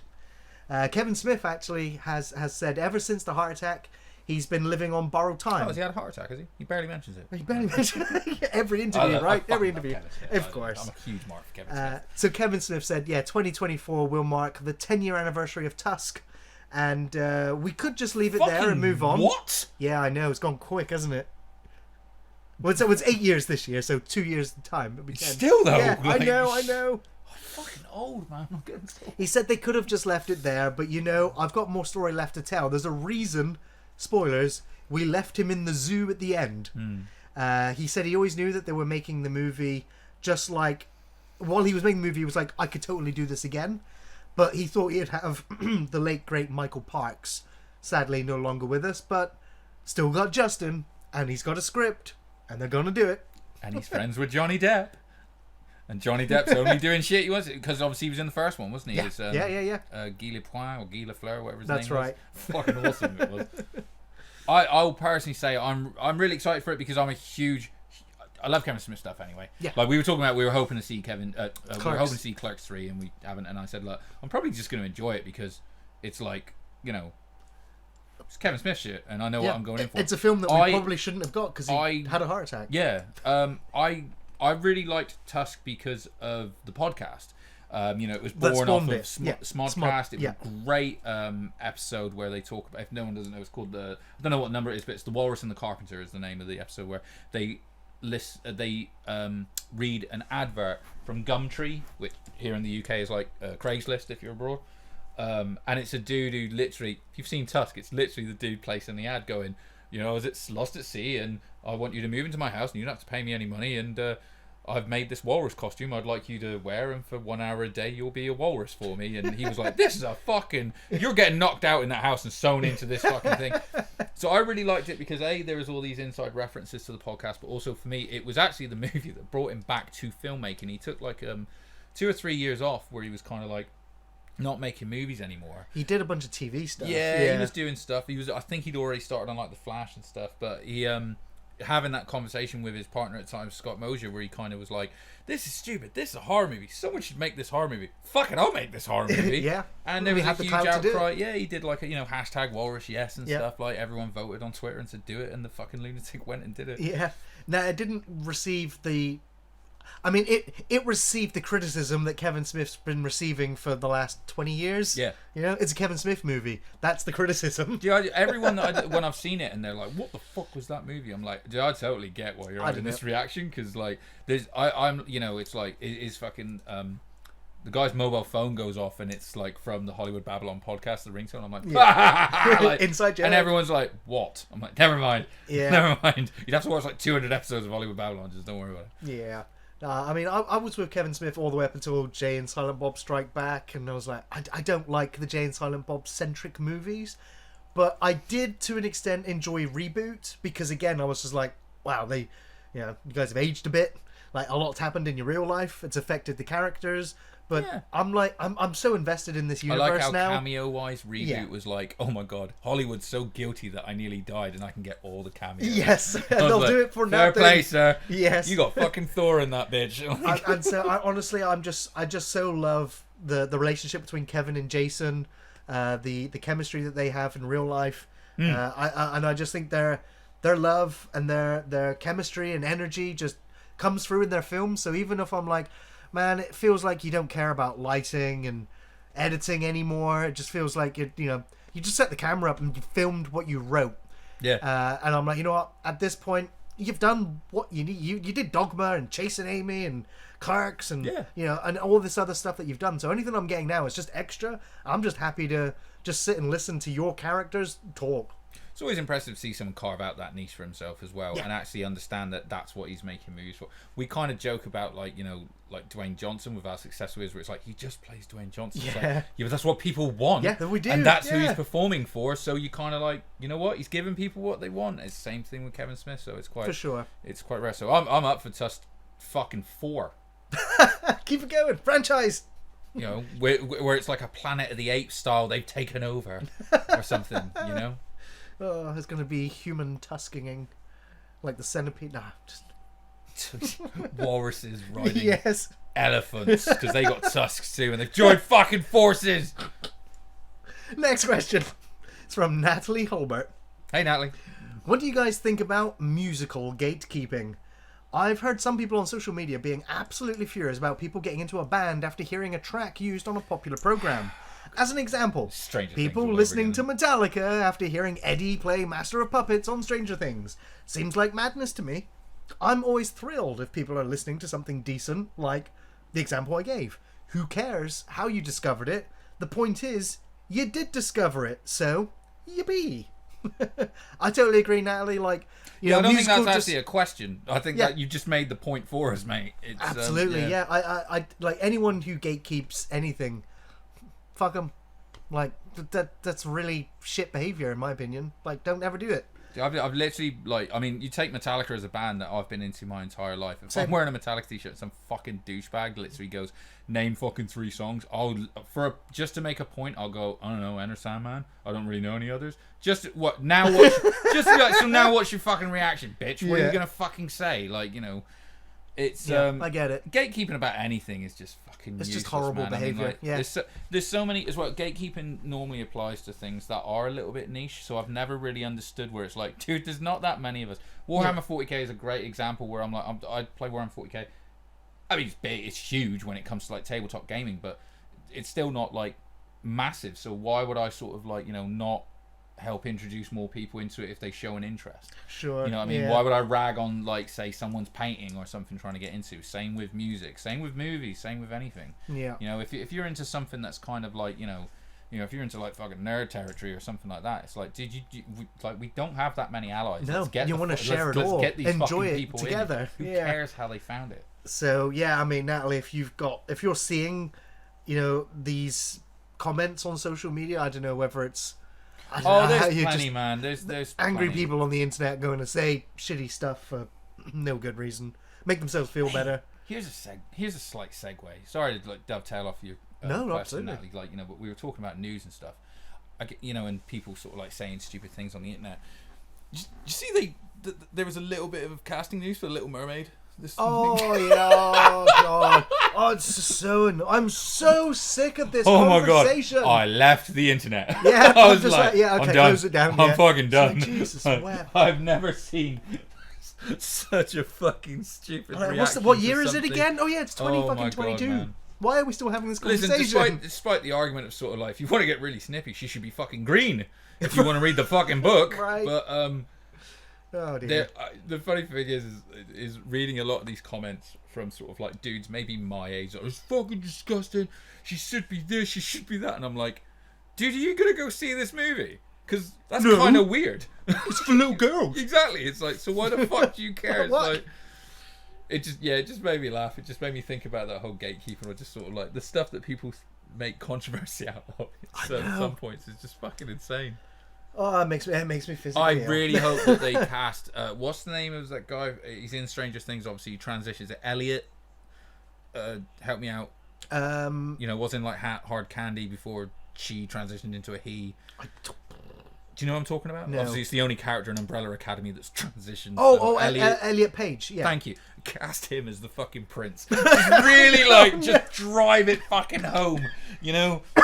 All the internet gonna love it. my god, it'd be amazing. Oh, yeah. That'd I need be a drink. do you know what? If they actually did that, shit, I'm going to see this movie. Yeah. Like, Support it. Yes. it's so funny.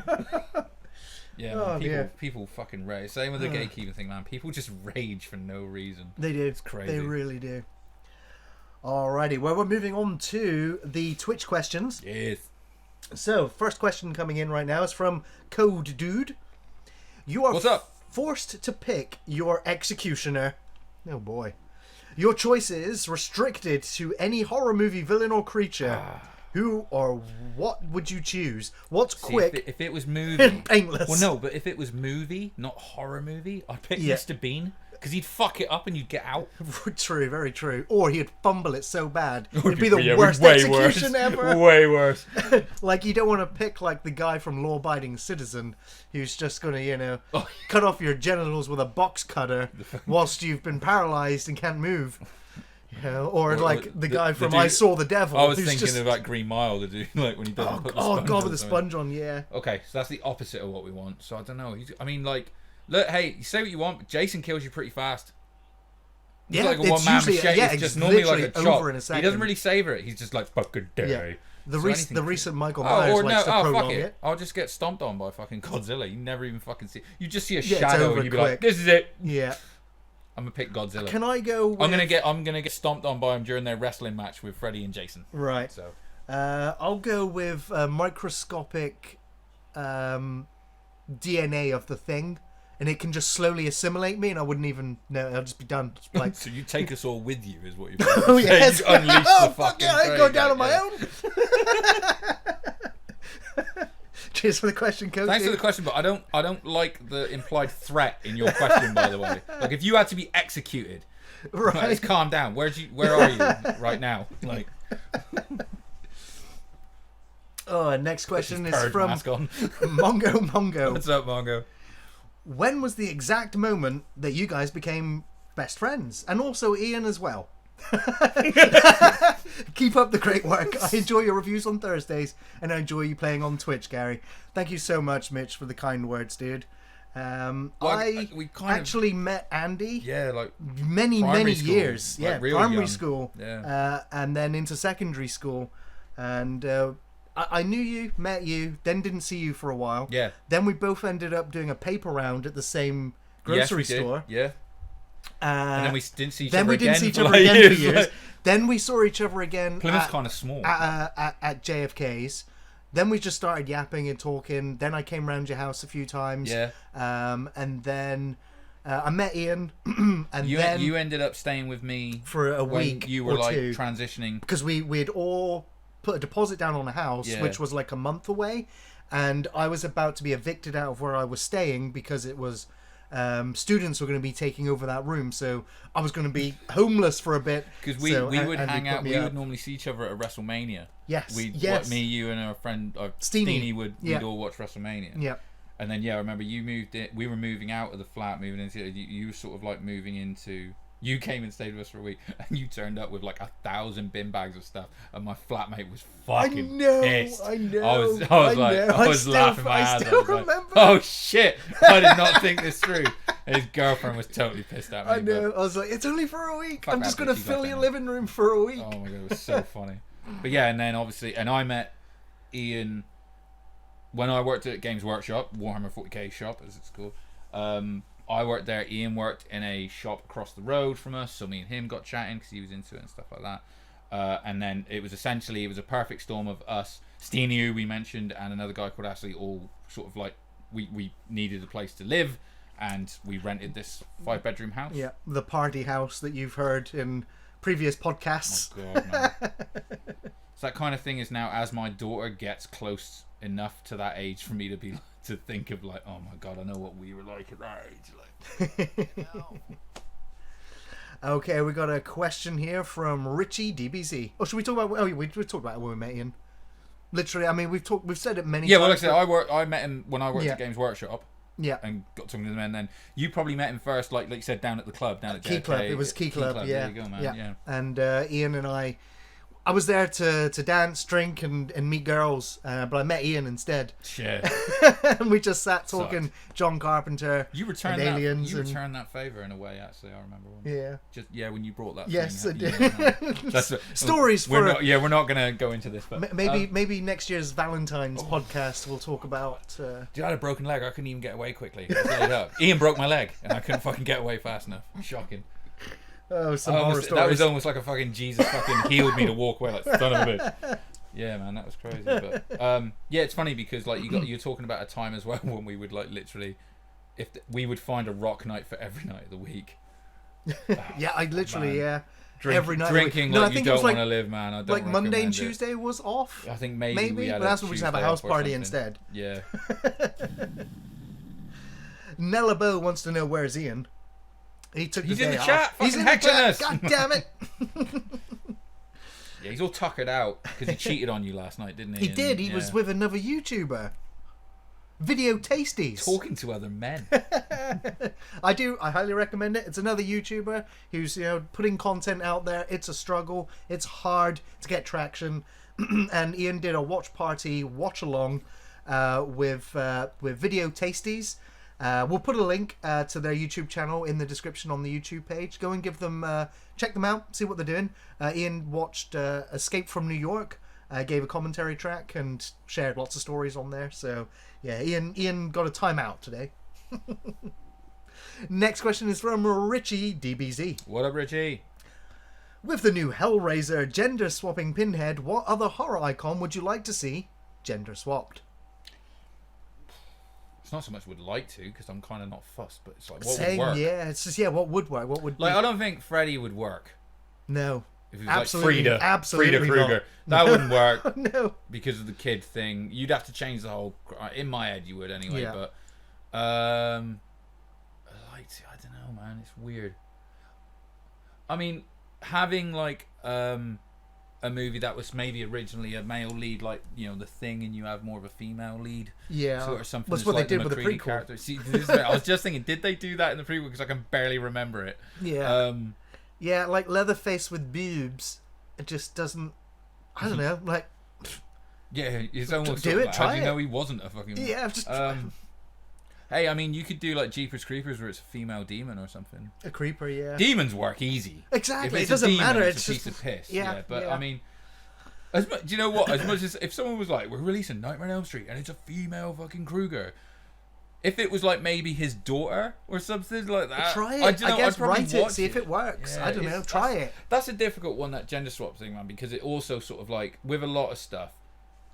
I mean, look, I don't care when they do sort of stuff like that, when they race swap, like we just talked about, Little Mermaid and stuff. Fucking none of this shit, but yeah. it really It doesn't. I've been crying out for Idris Elba to play Batman for I don't know how long. Yeah, but yeah. It's almost kind of like it's hard to do it now without just being accused of like doing it for the sake of doing it, to virtue signal or being woke or whatever, however you want to fucking spin it.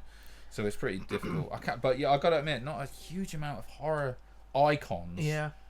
I mean, I think that the female Pinhead Or is we looking fantastic. Why don't we have a so. male version of Thingy from The Ring and really fuck with them, and we'll take one of theirs away. Yeah, well, I mean, that was the other There's thing. one for the guys. Like in the original source material, it was unknown what gender that character was anyway. So yeah. For Hey, they some made characters, Godzilla female in Matthew Broderick's one. Did it matter? Did it matter? He's pregnant. So. Right. Female Hannibal is not a bad call, Richie. Actually, yeah, in the chat there, female Hannibal Lecter could work. Annabelle, piece of piss, right? Annabelle the Cannibal. Yeah.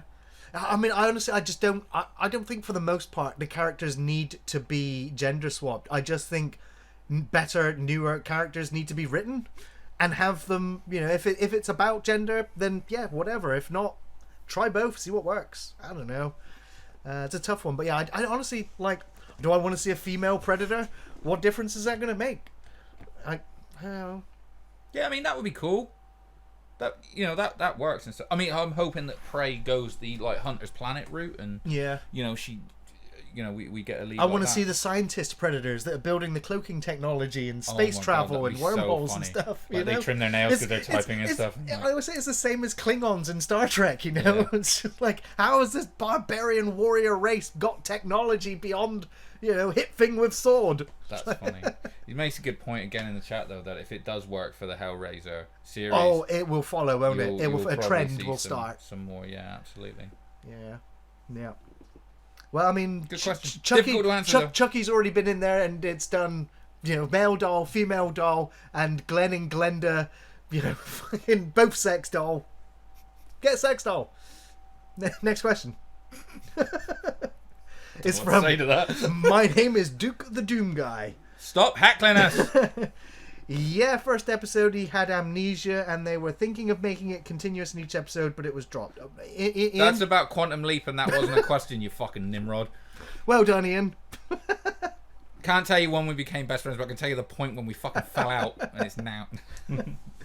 I just want to quickly read these out. Jay Hines and Richie DBZ have both shared that they're really enjoying the stream. And I do think that Jay Hines did actually ask a question earlier, saying, what did we think of the Jeffrey Dahmer documentary or film series on Netflix? I want to see this, and I've not started watching it yet. Okay. But people are going mad for it, apparently. Which is funny, because... Who's playing Dahmer? I'm not sure. The guy from American Horror Story, the Flash guy, the Quicksilver guy? Is it him? Quicksilver? No. I don't know, to be honest, but... What was the one that Zac Efron did? Who was he based on? That wasn't Dahmer, was it? I think it was, yeah, because I just feel like that was a couple years ago. I just feel like we've only just had something. Evan Peters played. That's it. Yeah. Ted Bundy. Oh, thank you. Bundy. It's Ted Bundy. Okay, right, that's it. Cool. Yeah. I'll totally watch it because there was that movie a little while ago. So I was thinking of My Friend Dahmer, which that's right. Yeah, wasn't awesome. And the Van Sant movie that that was loosely based on Dahmer a little bit. I think some of the scenes, wasn't it? The one with what's his name? I can't remember. Yeah. Fuck, my brain's gone. But someone will call it out in a minute. You don't realize the story of Jack. Don't know Jack, something like that. That's it. Yeah. Was it the house that Jack? Yeah, that might have been it. That was there was some loosely based ties to Dahmer there, but yeah, it did. Matt Dillon, thank you. It's late. I don't know. So yeah, I'm looking forward to it, but yeah, I kind of felt like it's like shit. Haven't we had like a load of like true crime documentary serial killers being Yeah. But if it's an interesting, Well, I mean, take on it. like I don't know if you guys ever watched the Philip DeFranco show on YouTube. I've been watching that guy since he first appeared on YouTube, and he did a segment just this week on true crime documentaries and how misrepresented the victims can be and the glorification of the killers, and how the representation of it can really skew and do damage to those that are really affected by some of these stories. But so I just think, there's like the conversation about the addiction or fascination with true crime is also just as interesting. Yeah, Because absolutely. I'm fascinated with true crime, and is it going to be an expose now on those? I don't know, but yeah, any sort of true crime stuff on Netflix. Most of their other shows have been really good, very slick in terms of their presentation. Yeah, no doubt. So yeah, I think that'll probably be worth a watch. All in one, don't forget. You'll binge it all in Oh one. yeah, anything on Netflix now you've heard, you've got to watch all in just one go. All in one go. Next question is from Mr. Will Guitar. What's up, Will? How much, in terms of channel points, bits or real currency, even crypto, for us, the fans, to see the infamous Shelfer Wrestling VHS tape? Well, as far as I'm aware, Ian's got it. Ian has Right. the VHS tape, and I have sworn to Ian that Mr. Will Guitar, how bloody dare you? How bloody dare you make me read this question out to the entire internet? That's now going to never let this question I'm just go. gonna say that it's really, honestly, you've missed nothing. You haven't. It's a bunch of idiots rolling around on fucking mats, Canvas mats. hitting each other gingerly with steel chairs and like, yeah. I do have a DVD somewhere though of me actually wrestling in a wrestling ring as my wrestling persona, the Crimson Soul. That is also never to see the light of day Oh, there again. you go. So get it Maybe. and ransom it off. I don't give a fuck. You can show it. It's like I said, it's ridiculous. It was can't great fun. But I it's can't even fucking give a ridiculous. number just yet. I can't even give a number just yet. Mr. Will Guitar, who will have words for you? I'm joking. He's not. Next question is from Morphined.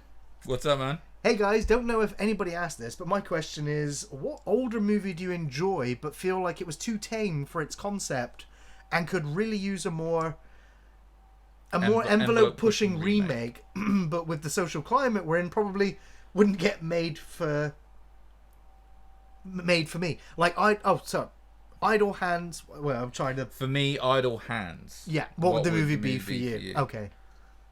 That's a lot of criteria. I got to reread that. Yeah. Sorry. Older movie movie you enjoy but feels like it was too tame. It had a great concept but it didn't pull it off. Do you know what I want to see? Is a real fucking scary version of Phantom of the Opera. You know, like the old one stuff. Sure. Where it's sort of like you're just waiting to see the shitty half of his face. Sure, or something. yeah. I'd like to see a really good remake of that, and another old movie that I love and would like to see remade. And I think you could do something these days really fucking boundary pushing with it. Is The Elephant Man. Sure, yeah. I think that you watch. That's part of like school film study, like not even film school, as in like secondary school film study. So it's like back in the day that was scary as hell. It's not so much anymore. It's considered a lot tamer now, I would have thought. But yeah, I don't think Elephant Man needs to be grotesque to tell the story. It's more the world around it. Okay. If you think about what he carnival went through, exactly. That's really he looked perfect in the 1980 version, whatever it was. Whenever they made it, it's kind of like you don't need to like make him that much scarier. It's what happens to him is the real horror of that story. That's the whole thing, isn't it? It's how people. And treat if you him, think about some of what was the one that Del Toro did recently with Bradley Cooper and the carnival? Oh you know what I'm talking about? yeah, I loved it. It was great. That kind of atmosphere set. I think that could be a real good. That could be a solid flick. I mean, I was thinking like Them with the giant ants. I was like, well, we got Starship Troopers. I'm just like, well, what about we've had like The Fly and The Blob and Invasion of the Body Snatchers. It came from the deep. Was that what they turned into? They turned it into like a GIF online where it might be like it came from the deep, something like that. Rubber fucking fishman monster. And he's just walking around slapping everything, and it's like my average day, and it's like fuck this too, fuck this gate in particular. Like, that would be good. I mean, Idle Hands, I think is great. It's one of my favorite stoner comedies. Yeah, but that's the thing is, I don't see that as needing like a harsh fucking remake. No, because it's more of a comedy than a horror. I would have thought, is, yeah. It's a good question, but But you could have him fight Thing from Adam's Family in the end. just a hand fighting, and don't get Ash's evil hand as well to turn Oh up. shit! Triple threat. Yeah. But yeah, I'd like almost anything that could be tapped for a remake has almost been done right now, isn't it? Oh, dude, totally. Like, I mean, We were like, going through the news earlier. We would- literally said yeah. like, "There's nothing original Like, here." I Like, like coming out. thinking of old movies. Like, I love Moby Dick, and all of the modern versions of it have been awful. Like, I prefer the original. Heart of the Sea was an okay film. I thought. I mean, it It was wasn't okay, Moby yeah. Dick, but it was, you know, But yeah, it was like a prequel to it. yeah. Yeah. Event Horizon's not a bad shout, but I mean, Event Horizon gave us all it could give. do you know what? Don't even remake Event Horizon. Get that footage. Well, the cat is gone. It's all destroyed. Just reshoot that footage. Yeah, Then. right. Just Disney just redo it. de-age them and just Yeah. redo whatever that horrific footage. Yeah. Do you know what I mean? Because, yeah, I rewatched that literally I think last month. Event Yeah. Horizon. I'm like, still holds up. I think it still holds up. Fucking The amazing. thing I love with Event Horizon as well is just the solid cast. Everybody, you know, Sean Pertwee, Jason Isaacs, Sam Neill, Lawrence Fishburne, all of them. They're all great. The dialogue's great.